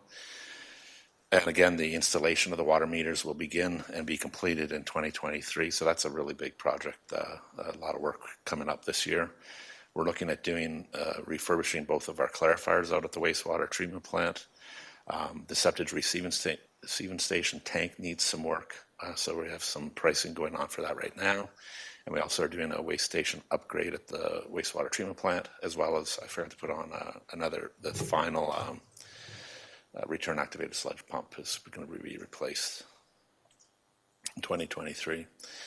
And moving on to the solid waste department. Again, I won't go through each of those, but a lot of what we do is dictated by regulations and our ECA for running the place. Looking at our staff, we have a landfill supervisor, an equipment operator, and an operator. Those are all full-time positions. And then we have a part-time landfill assistant on Saturdays. Looking at their facilities, we have the Listowel landfill that's been closed for a number of years now. The Wallace landfill is closed on the interim basis, and so our only active landfill is the Alma landfill. Looking at the responsibilities, it's a busy place. Seems to be getting busier all the time. We direct customers to the various areas of the landfill. We have a drop-off area for waste, we have a recycling area, the household hazardous waste building, electronics, compost area, and then we have tire recycling, mattress recycling, and styrofoam recycling as well. So staff do daily litter pickups. They do daily, weekly, and monthly inspections at the Alma landfill. We do weekly inspections of the Listowel landfill leachate pump system, semi-annual inspections at the Wallace landfill. We have to apply cover on a weekly basis at the Alma landfill. We take temperatures and turn the windrows as required, and we monitor and sample the compost pond and stormwater pond. 2022, we only really had one project. We purchased a skid steer that's helped with the operational efficiencies for our mattress program and also allowed staff the ability to regularly sweep the drop-off areas, get rid of screws and nails and things like that cause problems. And also we've been able to use it for, we got a blower with it as well to perform snow removal, so that's been good. 2023, not a lot, just we have what we call a suspect waste building. The cover has been torn and in the wind and stuff over the years, and so it needs to be either repaired or replaced, so we're looking at doing that in 2023. There are a number of changes coming to waste diversion programs. The Resource Productivity and Recovery Authority, or RIPRA as they're known, it's a provincial body that's there for transitioning of waste diversion programs to a producer responsibility framework where producers are individually responsible and accountable for the products that they have and the packaging that comes along with it. So over the past number of years, since there's been a number of programs that have already transitioned. So tires moved to that in 2019, batteries in 2020, electrical and electronic equipment in 2021, as well as MHSW, or Municipal Hazardous and Special Waste, in 2021. Blue Box program is up next. That's starting in 2023 for some municipalities, so it'll be interesting to see how that goes. And we are scheduled for April 1st of 2024, so hopefully we'll have a good idea of what's happening with that as we move forward. There are a few climate change initiatives I wanted to mention. The greenhouse gas reduction plan was approved by North Perth Council in 2021, late in 2021. Perth County has recently concluded a request for proposal, and they've hired a Perth County person to look after on contract a clean water program. So that was one of the things that was in the greenhouse gas reduction plan as well, I believe. And it will support water quality projects in Perth County. So some things like tree plantings, well decommissionings, windbreaks, and erosion control programs. So that's just, we had a meeting with the person last week, just getting that started. So we're excited about that. In addition to what that person will be providing, they'd be also assisting with the implementation of the greenhouse gas plans. We've also been involved in the Regional Electric Vehicle Charging Network Plan, and North Listowel has actually been selected as one of the locations to install a level 3 electric vehicle charging station. And sort of the next step there is a facilitator has been chosen who will assist with an RFP process for a third-party installation, ownership, and maintenance of the proposed level 3 chargers. I think there's 17 of them altogether, one in Listowel coming up. Emergency management, we have a new emergency management coordinator for the county, Rick Fraser. We met him last week as well. So he is, along with his other duties, he's continuing to develop an updated version of the emergency management program for the county and all the lower tiers. There's also an emergency modernization program review that's occurring right now, and it's just about complete. That included site visits and interviews to allow recommendations to increase efficiency and effectiveness of the emergency response plan. And that there's supposed to be a report going to county council early in 2023. That's it. I could take any questions.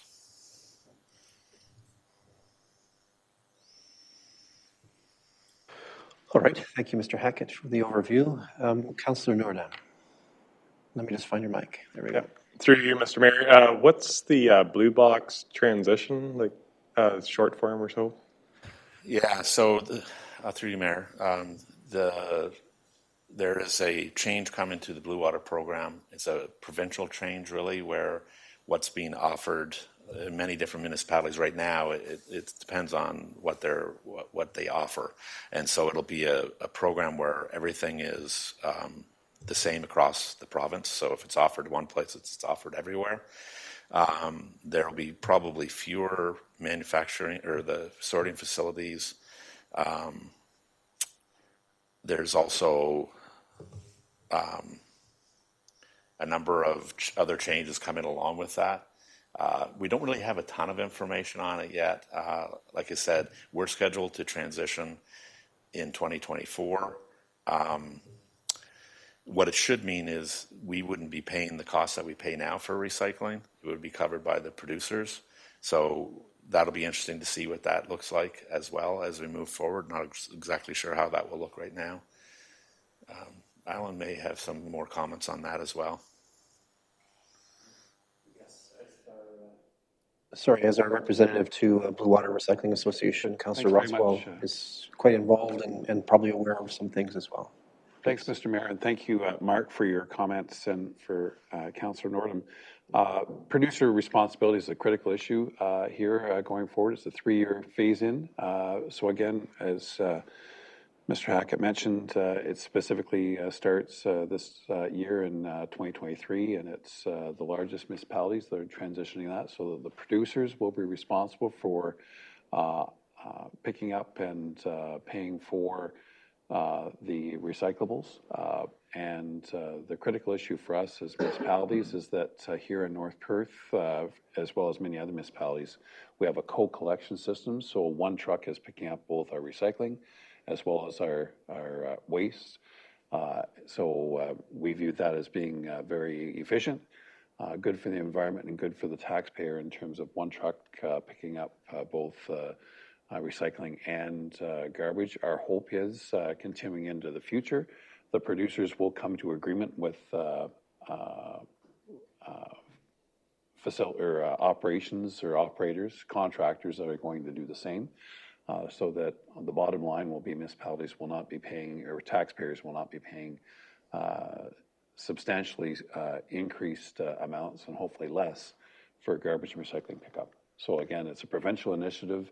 Producer responsibility is the critical issue, is that those that are creating the garbage and recycling should be the ones that are responsible to pay for it. That's the whole basis. Thank you. Thank you to Councillor Rothwell for that explanation. Councillor Duncan is next. I'm just wondering, I don't think I've ever heard the term before, suspect waste. What is that? Suspect waste is if there was something to come into the landfill that we weren't sure if we should be taking it or what we should do with it, we're supposed to put it into this it's a small covered building. It's got a containment area in it as well. That's built of concrete, so that then we could decide what we would have to do with it. I can I can tell you, since 2009 that I've been looking after it, we've never put anything in it. But our environmental compliance approval requires us to have one, just in case. Okay, thank you. I think we all learned something, and several of us are nodding our heads with bemusement, I think. Councillor Blazek is next. Through you, Mayor. You said that there is going to be a level 3 charging station put in Listowel, and I apologize if you already answered this question, but is that a provincially funded program, or who pays for that? The way it's looking right now, what they're going through an RFP process. Those level 3 chargers are quite expensive, and so there are companies out there that will bid on this, that they will pay for it to be installed. They'll pay to operate it, and they'll pay to manage it. They will charge for it and make money from it, but there should be no charge to the municipality to have that charging station installed. Thank you. Any other questions? Councillor Rothwell? Thanks, Mr. Mayor. Through you, thanks, Mark, for your reports. You mentioned specifically the county has done the RFP for the clean water type project. This is something that we've talked about around the table here for some time, and I'm glad to see the county's moving forward. When's that going to be specifically announced, and when are our property owners going to be able to find out more about the project? I think it's really at the infant stages right now. We've got a very, I'm not sure what the woman's name was, Mal. Anyway, she seems very eager and has a very detailed action plan that she's developed for this. When things would be announced, I'm not quite sure. Chris, would you have any comment on that? So the 5 CAOs met last week with Mark in attendance as well, and we were presented the work plan where we are to ask questions for about the next 2 weeks on that work plan, and then that work plan will, if not too many changes, will aggressively take off in the spring of 2023 with a series of consultation processes dealing with really asking the agricultural community what they'd like to see in a program.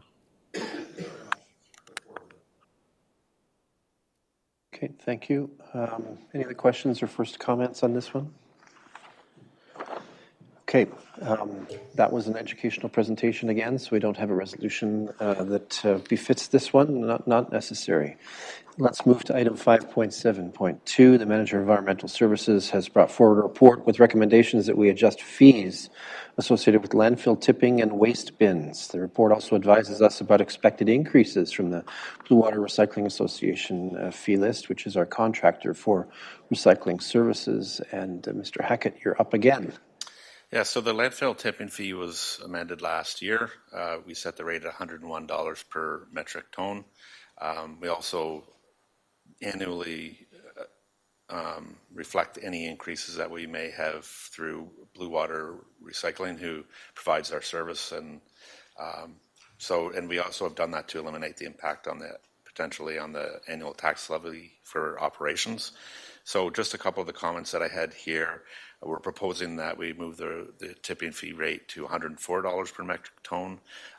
Just a note on the Blue Water Recycling, that should be 2023 increase, not 2022. The recycling fee is going up 5.04%, and the waste collection fee is going up by 6.9% as well. As I said, we are a user fee-based cost recovery system since 2021. I've included a table in the report. It's on page 2 that shows a chart with the bin sizes on the left-hand side. So we have small, medium, large bins. It shows the 2022 average annual waste fee for surrounding areas. It shows what our 2022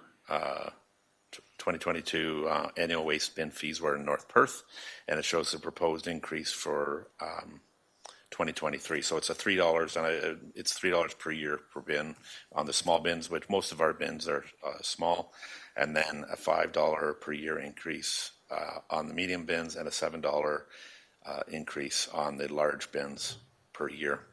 So I did have a couple attachments with that, just for councils like to include that each year, so that council can see the comparisons. So there's the 2022 average of bin prices of surrounding municipalities. You can see North Perth is highlighted in green.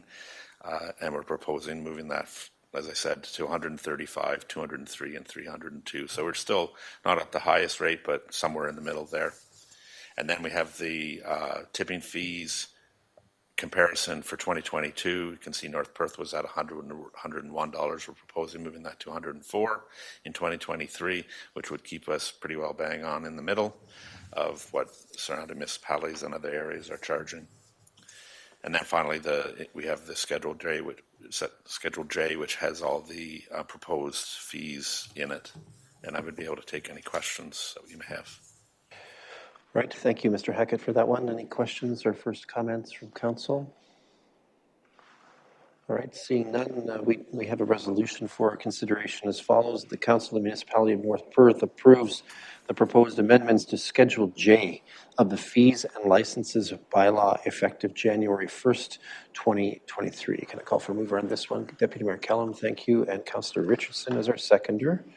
Any discussion or debate? Seeing none, let's have that vote.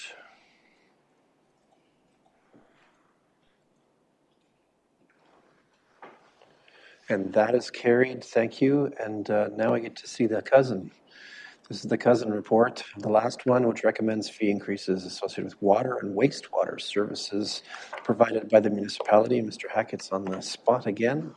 The floor is yours. Just give me a second here to change the source. There we go. You're up. Yes, this is Schedule Q. So the municipalities are required to complete a financial plan for the purpose of maintaining our municipal drinking water license as per the Safe Drinking Water Act of 2002. So we do have a drinking water or water system financial plan that runs from 2017 to 2025.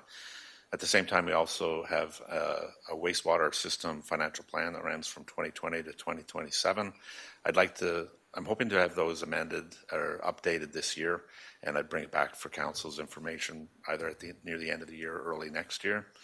So these plans basically outline the estimated revenue and user fees based on the expected volumes and proposed rates. There's been normal inflationary, probably more than normal actually this last year, inflationary increases that we're seeing. And on the water side, same with the wastewater side. On the wastewater side, we do have some more capital projects down the pipe coming up here. So we've proposed that there be a 2% increase to the water rates and a 3% increase to the wastewater rates. I've included a chart or an attachment, the North Perth 2023 water and wastewater rates. You can see it's highlighted, I believe, in pink, the 2023, which shows on the top part of it, the water increases of 2%. And then partway down that has the sewage usage of increasing 3%. It does have a little bit of sort of a residential bi-monthly fee. So we have an average water use of 36 cubic meters over 2 months. So it would be a $4.88 bi-monthly increase or $29.30 annually for water and sewer. Most of it is water and sewer. We do have some areas that are water only or sewer only. And so it would be a 2.6% increase for water and sewer, a 2% if it's water only, and a 3% if it's sewer only. So you take any questions about that? Thank you, Mr. Hackett. Questions or first comments from council at this point? Councillor Duncan. Go ahead. The wastewater upgrades is that related to development, Mark, or is that related to aging infrastructure? It's definitely a combination of the two, but there's also a lot with the growth that we're experiencing. We have a need to continue to invest in the infrastructure at the wastewater treatment plant. We've done a lot. We've been aware of that over the past few years. We have a couple more things to go. It's unfortunate. It's not cheap to do those things, but we'll be preparing for the future by doing some of the upgrades that'll be bringing for 2023 and beyond. But a lot of it is due to growth for sure. So supplementary to that, will there be some development charge money allocated to those upgrades? Absolutely. Okay, thank you. I think there's a natural follow-up question about Bill 23, but maybe we'll save that. I'm reading Councillor Duncan's mind as I sit here, so, all right. I might add, if I could, we are looking at the possibility of doing a rate study next year to have a look at what our water and wastewater rates are, and part of that would be looking at development charges as well. Okay, thank you. Any other questions or comments at this point? Okay, I have a resolution then for consideration as follows. The Council of the Municipality of North Perth approves the proposed amendments to Schedule Q of the Fees and Licenses Bylaw for implementation for the first billing in 2023. Can I call for mover Councillor Johnston is our mover, Councillor Rothwell is our seconder. Thank you. Any discussion or debate? Seeing none, let's have that vote.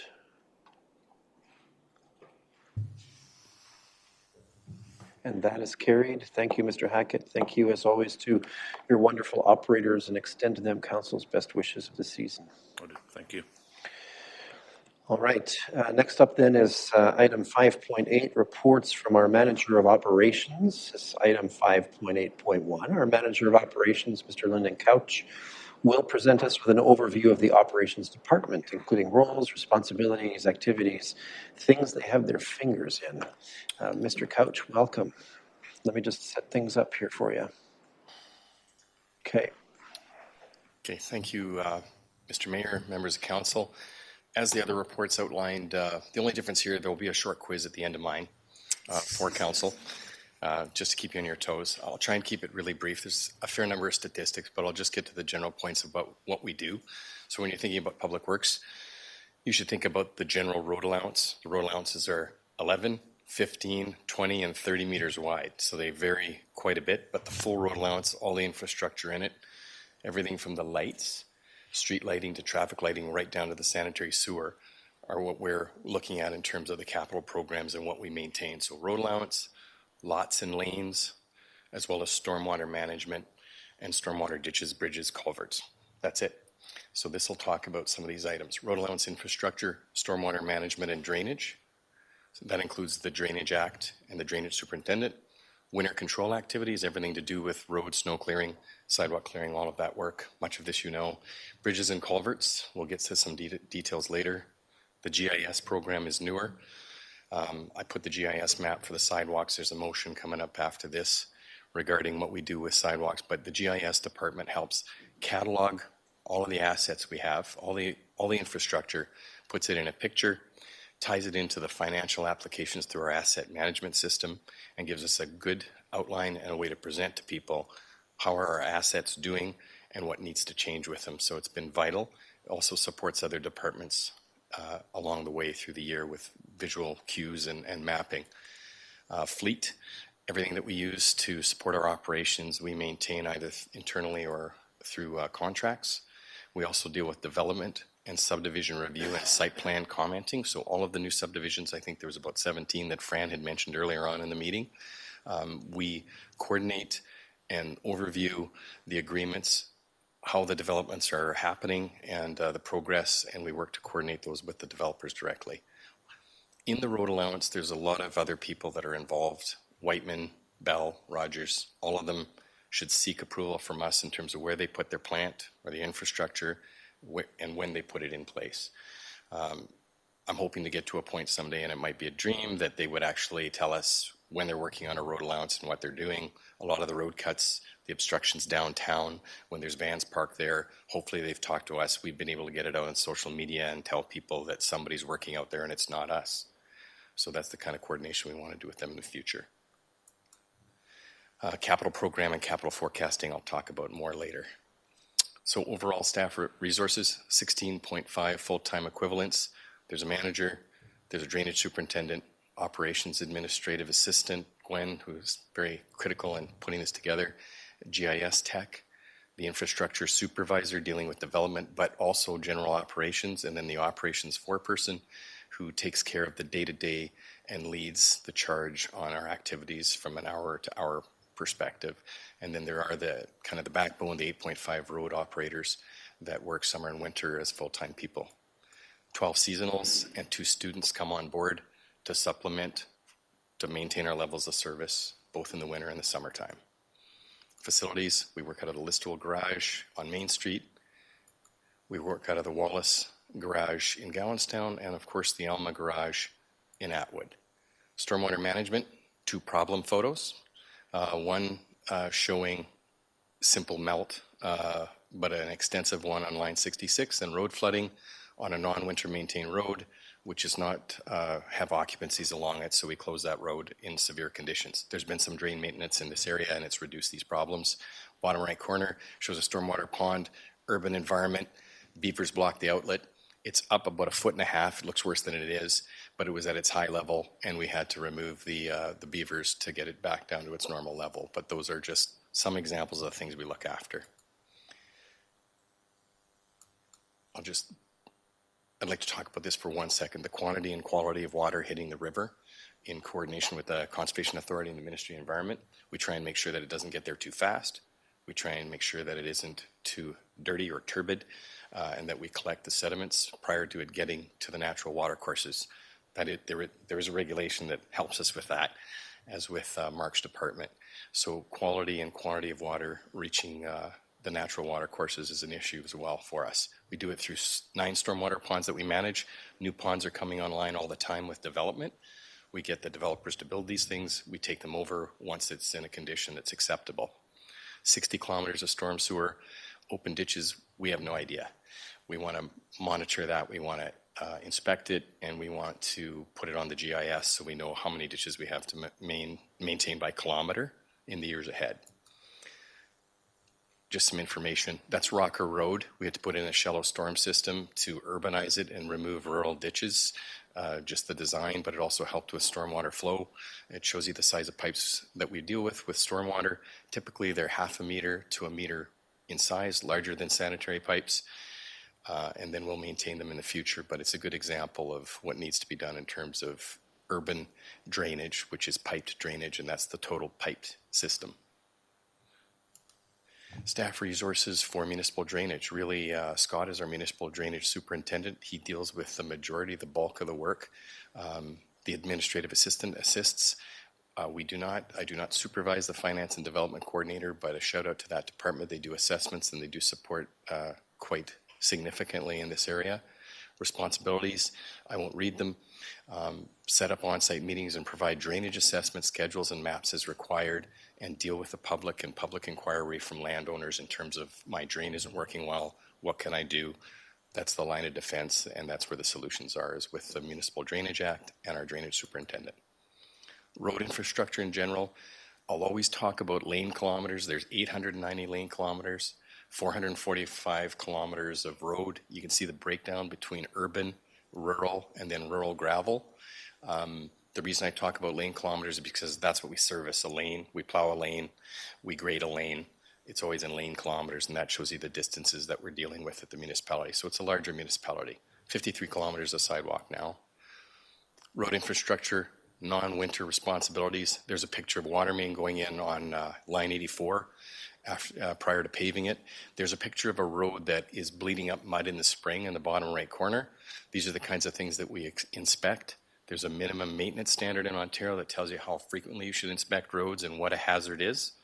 So it might be a road that's in awful condition according to the public, but it will be something that we put up against the minimum maintenance standard in terms of the road surface, debris, what condition the signage is in, shoulder drop-offs, potholes, those kinds of things are all monitored every 7 to 30 days by a real drive,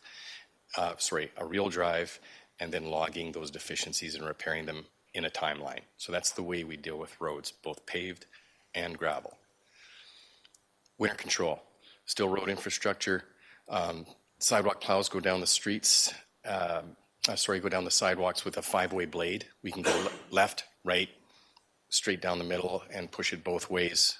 Try to keep it in areas that are the least impact to the public. A picture actually, bottom left corner, that's the operator taking a photo of when it got better for him to see to plow down in Elma. And I just thought it was a good indication of, those are good conditions for winter operators. So slow down and please have some patience with the plows. A shout out to the staff. I had asked for some pictures of our winter equipment. So just a couple weeks ago, they were able to wheel everything out. You're going to see more pictures coming up. That just shows you the iron that we drive, and all of it's necessary. I'll talk about the amount of routes we have. All winter controls provided through in-house staff and equipment with contracts for some of our urban road and list wall. We have part-time operators that are on standby through the winter, and they support all of our operations to fill every one of those machines every time there is a snowfall or a need. 2 daily patrols, one for urban road and walkway that needs to be inspected, the other for the rural route, which is a long route, a 2-hour route of patrol. Those start at 2-3 a.m. Operations usually start by 3-4 a.m., and then we'll run it right through the day with an afternoon shift. The afternoon shift comes out usually around noon, and they'll run it till about 8 o'clock or a little earlier, and they'll be patrolling the urban roads and our Class 3 roads, roads like 87, etc., that have higher volumes of traffic, usually up to 500 cars per day.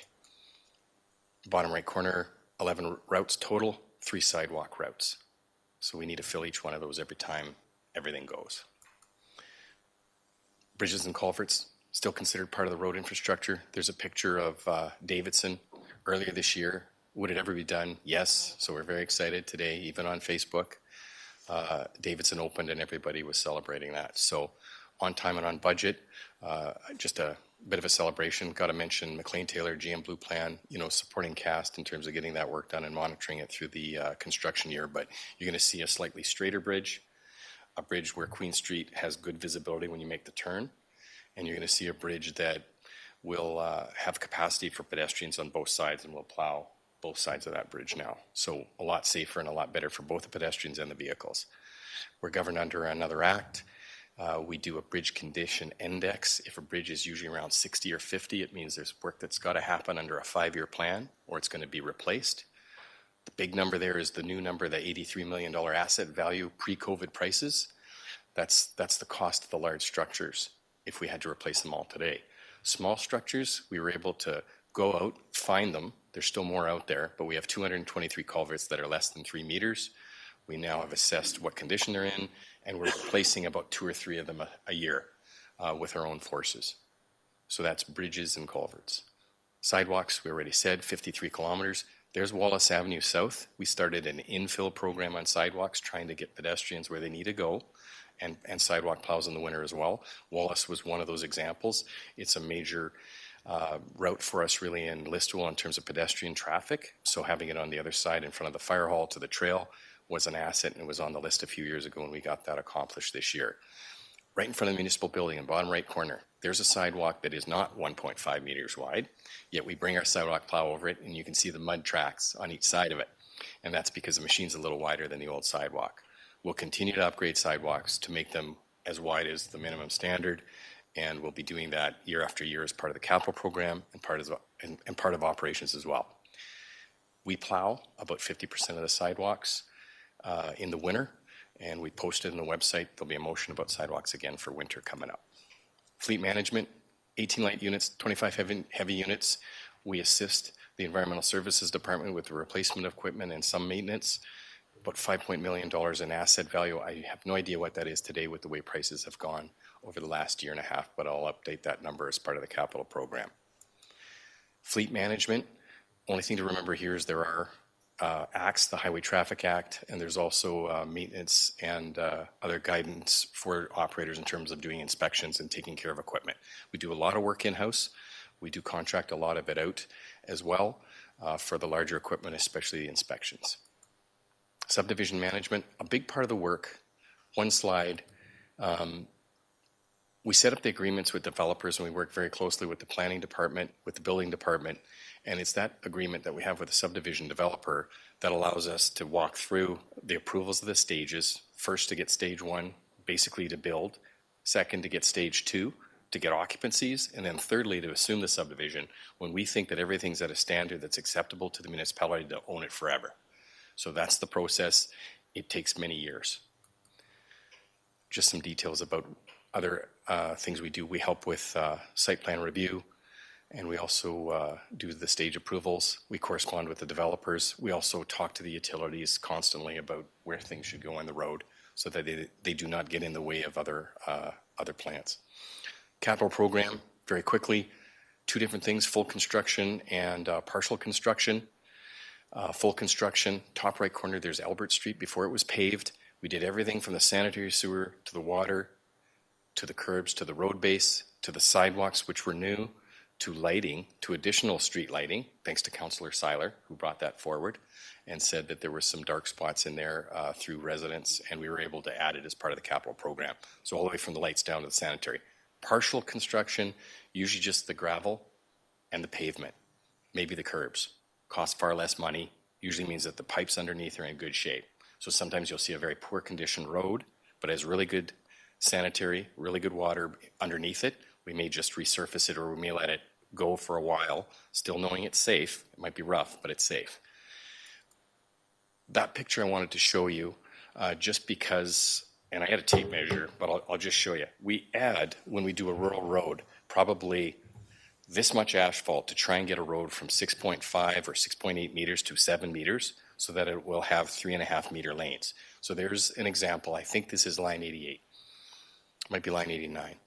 But that's us trying to widen the road to get a platform that is wide enough to have a 0.6 meter shoulder on each side and also a 7 meter wide asphalt surface.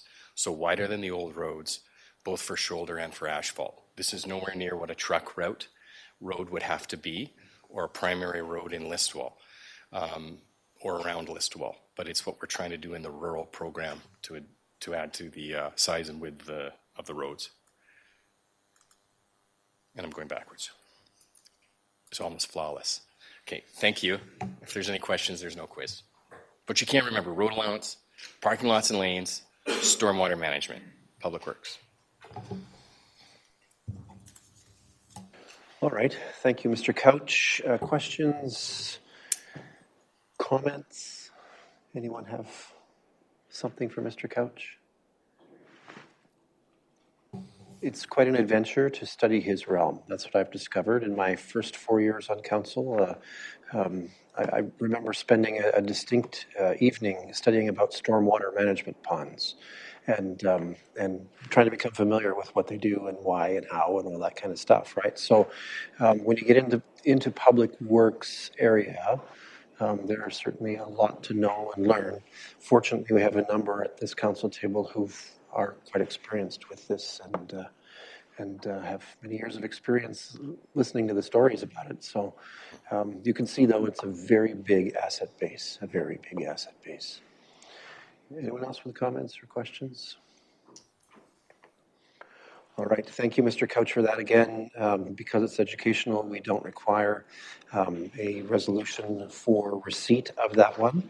But we do have Mr. Couch up pertaining to winter maintenance next under item 5.8.2. We have some proposed amendments to the North Perth winter maintenance bylaw, as amended already, with expansion of service to several new segments in Listowel and greater clarity about policy and mapping of sidewalks that are under winter municipal maintenance. Mr. Couch, you're back up with us. Thank you.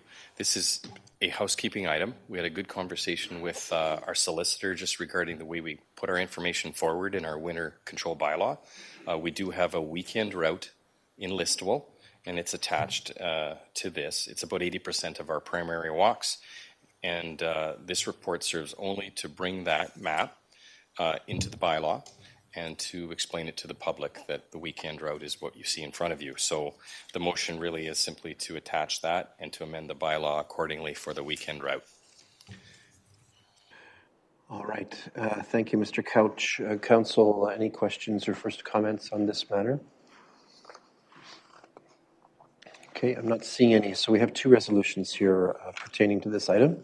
The first is as follows: that the Council of the Municipality of North Perth approves the weekend and statutory sidewalk servicing level and mapping, and that the winter maintenance policy bylaw 153-2017 be amended accordingly. Can I call for a mover on this one?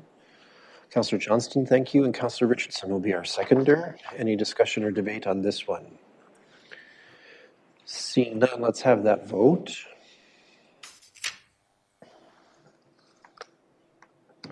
And that is carried. And now the amending the bylaw here as follows: that bylaw number 162-2022 being a bylaw to amend bylaw number 153-2017 to provide for winter maintenance guidelines be introduced, read, and considered read a first, second, and third time and be finally passed, and that the said bylaw be signed by the mayor and the clerk and sealed with the seal of the corporation. Can I call for a mover? Councillor Richardson, thank you. Councillor Nordam will be our seconder on this one. Any discussion or debate on this one? Seeing none, let's have that vote.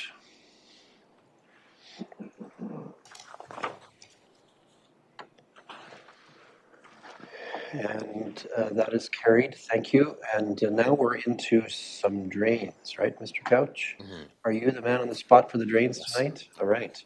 So item 5.8.3 invites council to award the tender for the remediation of the Hamilton Green Drain to Robinson Farm Drainage, Inc. Per the recommendation of the project engineer Spreet Associates. The contract amount is $258,400, HST excluded. In the same swoop, council is asked to award the tender for the remediation of the Gingrich Shill Drain to Robinson Farm Drainage, Inc., per the recommendation of the project engineer Spreet Associates. The contract amount for that one is $123,050, HST excluded. And Mr. Couch is going to provide insight into these project awards. It's a little unusual, Mr. Couch. Yeah, it is. The drainage superintendent, Mr. Richardson, had worked diligently with the original low bid to have work completed by August 22. That was not completed. We sought advice from our procurement department, and at the point of August when work was not initiated or completed, went to alternate bids. And the alternate bids and the recommendation that is attached from the engineer was to go through the remainder of the list and ask if they would honor those prices, and the recommendation is in front of you for that, for Robinson Farm Drainage to do both the Hamilton Green Drain and the Gingrich Shill Drain at the amounts listed in the recommendation. All right, thanks, Mr. Couch, for that. Questions or first comments on this? Councillor Nordam, let me get your microphone. There we go. Through you, Mr. Mayor, is there an amount of time that Marquette won't be able to bid on projects due to the fact they didn't complete the last two projects? I know there's a grading report that's done by procurement. I'm not sure. I will double check that. I believe it's 3 years, but I'm not certain about that. That's my projects. I'll find out, and I can bring that back to a future council meeting. Further to Councillor Nordam's question, is the proponent who originally won the bid, are they on the short list, the vendor of record list for drain construction? They have been. Moving forward, there's actually a recommendation that's coming forward further down, and they are not bidders on the current list, and we'll be awarding that one next, hopefully. I'll have to find out and get an update as to whether they're off the list and if it is for that 3-year window. Okay, thank you. Anyone else with the question here? Councillor Johnston. Just a comment that it's really disappointing in a local, and I would call them local business, that they didn't get this project started at all. And unfortunately, it's no cost to us, apart from some staff time. But the farmlandowners are going to cost a fair bit. Now, Robinsons do very good work, and I have no issues with Robinson's work. It's just the cost to the landowners is going to be substantial. Okay, thank you. Anyone else want to make comment or ask questions about this report? All right, seeing none, then I have the resolution prepared for us that the Council of the Municipality of North Perth awards the tender for the Hamilton Green Drain to Robinson Farm Drainage as per the recommendation of Spreet Associates for a total of $258,400, excluding HST. And further, that the Council of the Municipality of North Perth awards the tender for the Gingrich Shill Drain to Robinson Farm Drainage as per the recommendation of Spreet Associates for a total of $123,050, excluding HST. Councillor Rothwell so moves.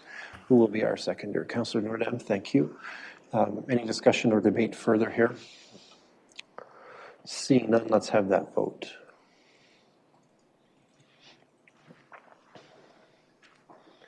And that is carried. Thank you. And we have another drain here. Item 5.8.4 invites the award of tender for the remediation of the Partridge Drain based on the advice of the project engineer, Spreet Associates, to Robinson Farm Drainage. The contract amount is $90,800, HST excluded. Mr. Couch remains in front of us. Mr. Couch, the floor is yours. Let me just check my sources here. And you're on.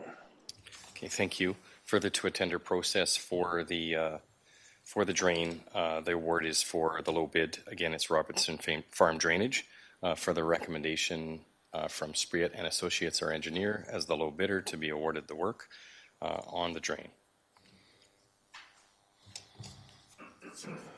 All right. Thank you, Mr. Couch. Questions or comments from council on this one? All right.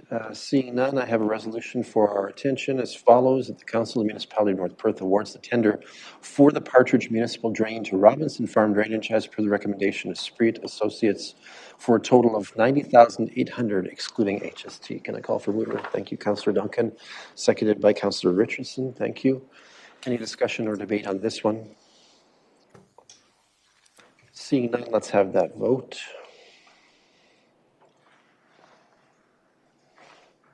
And that is carried. Thank you very much.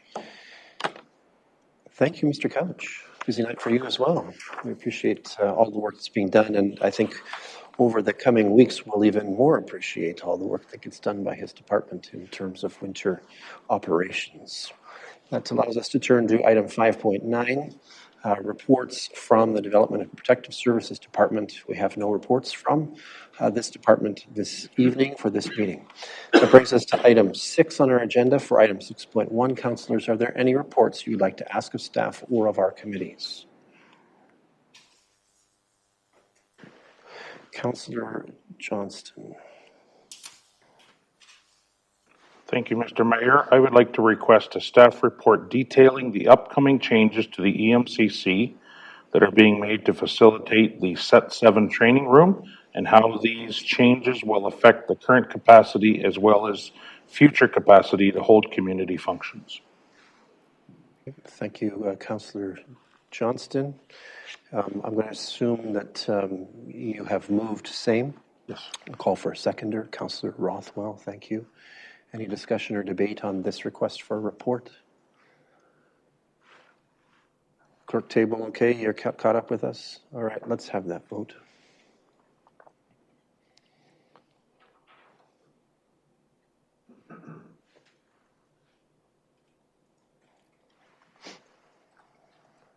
And that is carried. Thank you.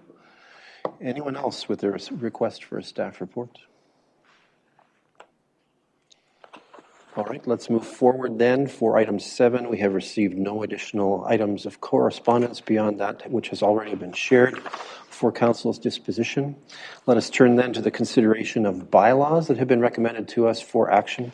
For item 8.1, council is asked to authorize the bylaw for the construction of the Holsworth Drain, with final cost allocations now available and applied to the affected parties. Any questions before we consider this matter?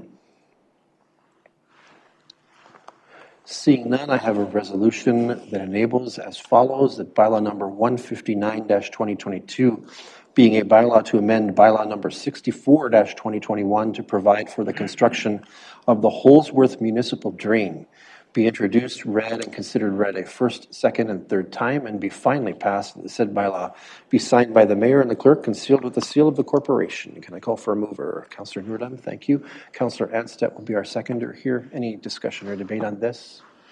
Seeing none, let's have that vote.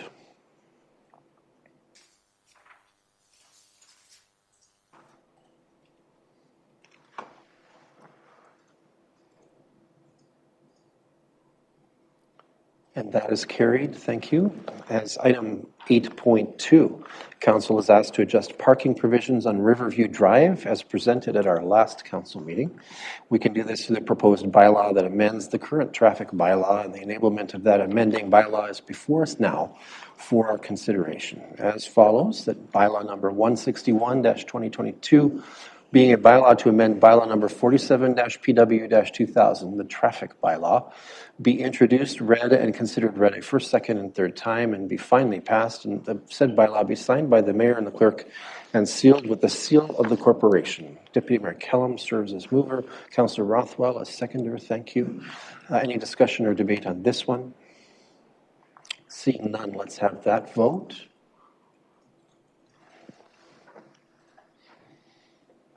And that is carried. Thank you. And finally, we get to the sort of mop-up of all of the fee adjustments that we were presented with this evening. Let the record show that Deputy Mayor Kellum and Councillor Anstead have left the chamber because of their earlier declared pecuniary interests. We have a resolution as follows to enable this bylaw change. Bylaw number 163-2022 being a bylaw to amend bylaw number 160-2015, the fees and licenses bylaw, be introduced, read, and considered read a first, second, and third time, and be finally passed, and said bylaw be signed by the mayor and the clerk and sealed with the seal of the corporation. Councillor Johnston will move, I see that, and Councillor Richardson will be our seconder for this one. Any discussion or debate on this bylaw? Seeing none, let's have that vote. And that is carried. Thank you. If you would do the honors there, Councillor Andreessen, we appreciate your service. Okay.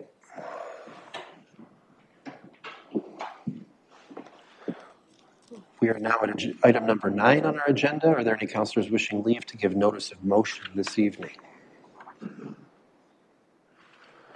I'm not seeing any indication of that. That moves us to item 10 on our agenda. For item 10.1, are there any announcements that would be of benefit to our community or that reflect well on North Perth at this time? And I don't know if we still have some connected remotely, but okay, so we don't. All right.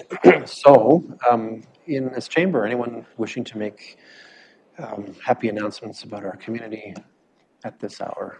Councillor Richardson, let me just hit the microphone button for you here. Go ahead. Thank you, through you, Mayor Kaysenberg. Given this special time of year and our last council meeting for 2022, I would like to take this opportunity, and yes, I do say it, that I would like to wish all of council and all of staff and all of the citizens of North Perth a very, very Merry Christmas and a happy and prosperous New Year. So I just wanted to extend well wishes of the season to all. Thank you very much, Councillor Richardson. Anyone else wishing to? I know in the past we've actually done everyone. If we want to do that, we can certainly do it. Councillor Andreessen, why don't we start with you? We'll go around the table. Season's greetings are welcomed. Yeah, certainly. I would love to give my best wishes to our community members and our volunteers who support our committees here and our staff, of course, all for a prosperous holiday season and New Year. Thank you. Councillor Anstead. Thank you, Mayor Kaysenberg, through you. And just to elaborate what Councillor Richardson and Councillor Andreessen had said, just on behalf of my family, my wife Amelia, and our sons Everett and Duncan, just wish everyone a very Merry Christmas and a Happy New Year. I know that the last few years have been very challenging, so let's hope that 2023 is better in many ways. Thank you. Councillor Blazek. On behalf of myself, my family, my husband Mirek, and my 2 daughters Layla and Madeline, we want to wish everybody a very Merry Christmas. And we look so forward to what the new year will bring. It looks like the weather might provide us with a little bit of a challenge this year. So among all other things, please have a safe holiday. Councillor Duncan. Thank you, Mayor. Like everyone else has said, I'd like to wish everybody happy holidays and a Merry Christmas and a prosperous New Year from myself and my family at home too. Deputy Mayor Kellum. Thank you. Merry Christmas to everyone here this evening, along with your family. All the best in 2023. And yes, this weekend will be exciting. Thank you. Thank you, Mr. Mayor, and I want to wish everyone a Merry Christmas, and I want to wish everyone safe holidays. The weather does look like it could be challenging over the weekend, so I hope everyone stays safe and healthy over the holidays. Thank you. Councillor Nurdam. Thank you, Mr. Mayor. I wish you a Merry Christmas from myself and my family, and we hope for a prosperous 2023. Councillor Rothwell. Thanks very much, Mr. Mayor. As all the councillors have said, and Deputy Mayor, I certainly wish everyone a very Merry Christmas and a Happy New Year. And certainly wish all of the staff and volunteers, not just our own municipal, but all those that are working to keep us all safe, whether it's from plowing roads through to our police, paramedics, fire, as well as all of our frontline healthcare workers that are extremely busy, caring for young and old. I wish everyone all the best. Be safe. Be happy. Thank you. Thank you. And I love Christmas. I really do. It's been a passion of mine for many years. And I'm excited, of course, that my son and daughter-in-law and granddog are coming home to Atwood for the Christmas season. Hopefully that weather holds out. But certainly all of us are grateful for the support of the community and wish the community a wonderful Christmas season. I was tempted to ask Councillor Rothwell to sing with me. Maybe we'll save it. Next year we'll do a special grant performance or something, yeah. But anyway, to the community, to our staff, to the many who make things happen in our community, regardless of the role or the type of thing that's happening. Grateful, wishing you the best of the season, and as many of you have said, wishing you safety throughout this holiday season. All right. Hey, we got lucky tonight for agenda item number 11. We have removed the closed session. Chris is looking, he's snorting at the back of the room. We've removed the closed session meeting that was originally planned, and that means we can move not only through item 11 on the agenda, but also item 12 on the agenda because there's nothing to report. That means then that as a mandated good practice, we turn our attention to the so-called confirmatory bylaw, which we work with at near the end of our meeting to confirm all of the actions and business of the meeting. I'll note again that Deputy Mayor Kellum and Councillor Enstedt have left the chamber because of declared pecuniary interest. For item 13.1, I do have a draft of the confirmatory bylaw for tonight. It's number 165, and it reads as follows. Bylaw number 165-2022, being a bylaw to confirm generally previous actions of the Council of the Municipality of North Perth, be introduced, read, and considered read a first, second, and third time, and be finally passed. And the said bylaw be signed by the mayor and the clerk and sealed with the seal of the corporation. Councillor Richardson will move. Thank you. Councillor Newman will be our seconder on this one. Any discussion or debate? Seeing none, let's have that vote.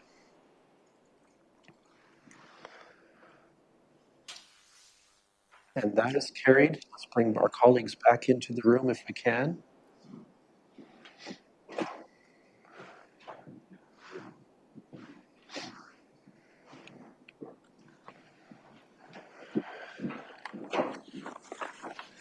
Thank you very much. An expeditious meeting given the ambitious agenda. We appreciate all of the work of the staff.